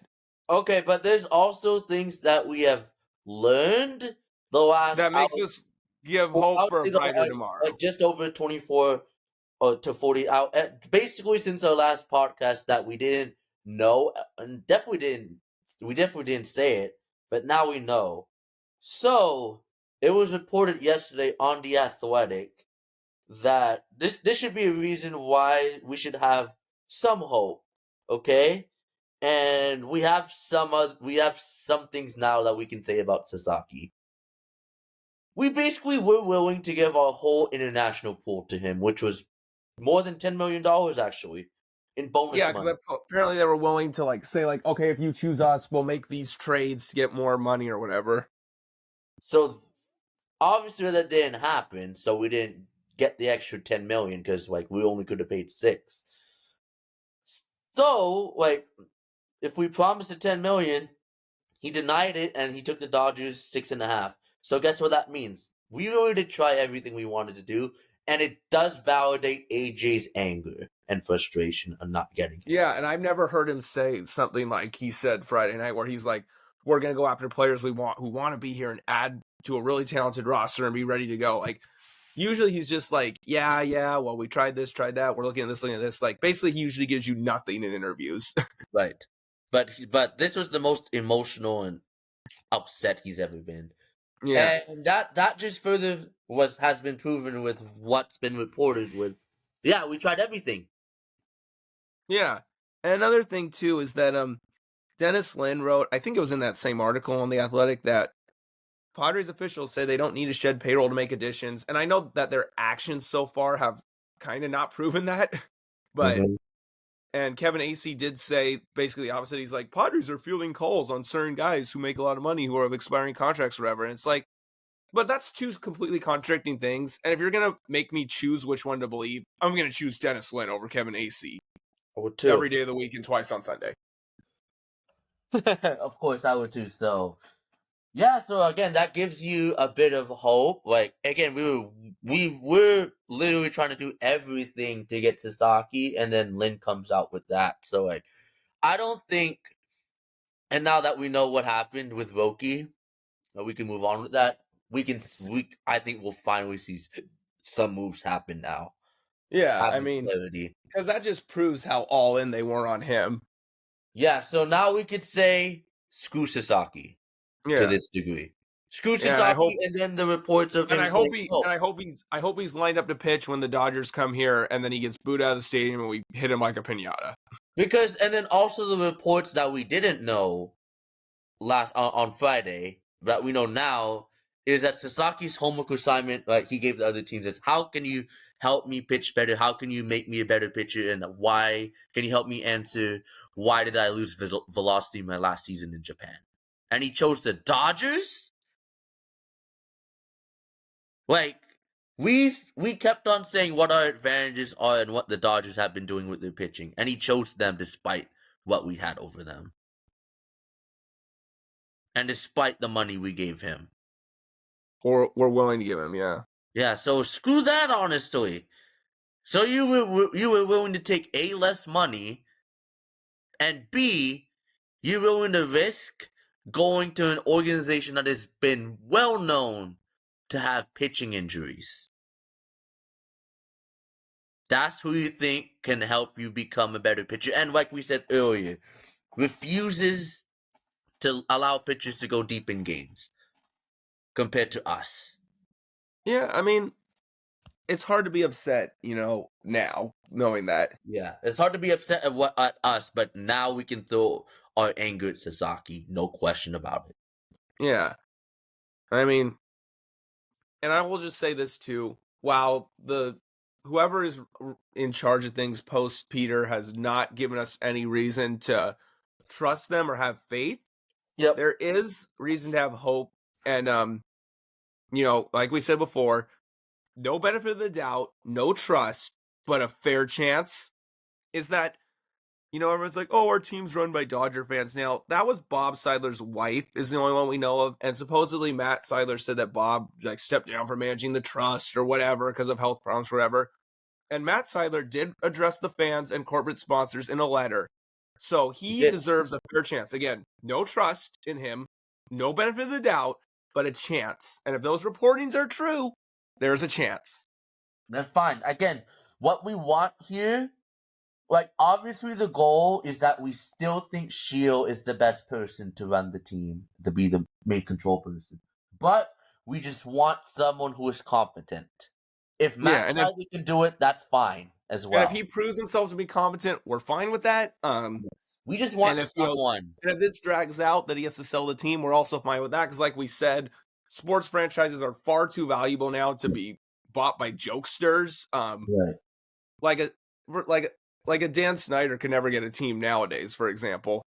We just want someone. That's the bottom line. Yeah, so you are going to get somebody who has a lot of money and is going to be serious, if it sells the team. So we think it's going to, bottom line, we'll just transition this into our last point where it says, one way or another, we think the ownership thing will be cleared up and resolved along with a new CBA, and along with the arrival of Debris and Salas, when Tatis and Merrill are both still under the age of 30. And in that time, there's still a few drafts for AJ Preller to add some talent in the draft, which he's good at.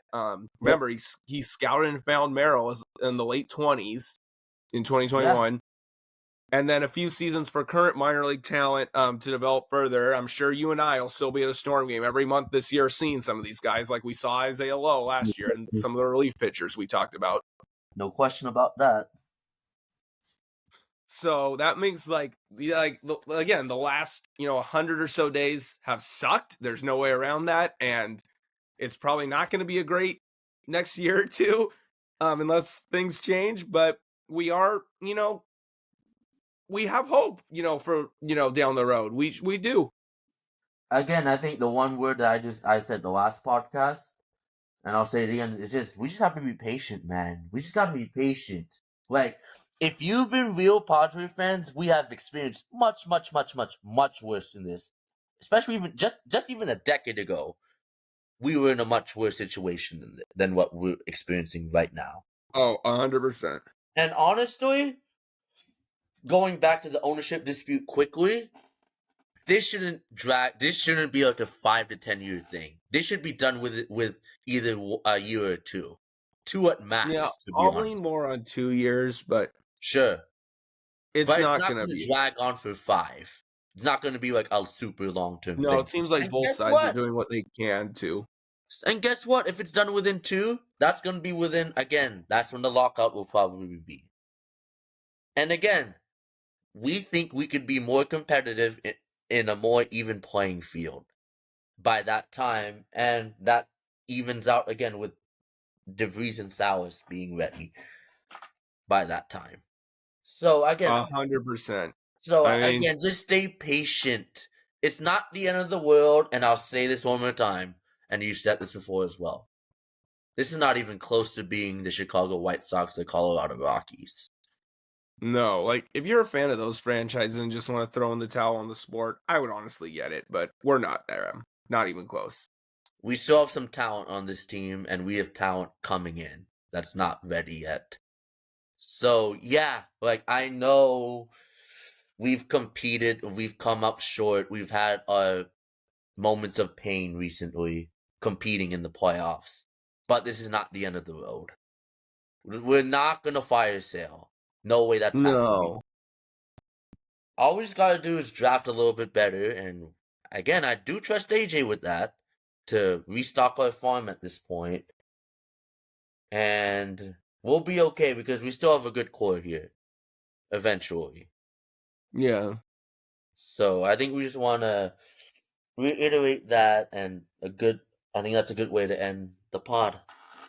Yeah, you got nothing else? Because I don't have anything else. We went over a lot, so I think I'm good. All right. Until next time. I know this was a really long one, fellas. Over 2 hours. I mean, we had a lot to say. Needed to be said. There was a lot going on, before even this happened this morning. We had a lot going on with the NFL playoffs and the Aztecs, so this was always going to be a long one. Thanks for listening, fellas. Until the next time. Thank you, everyone. Have a good MLK day.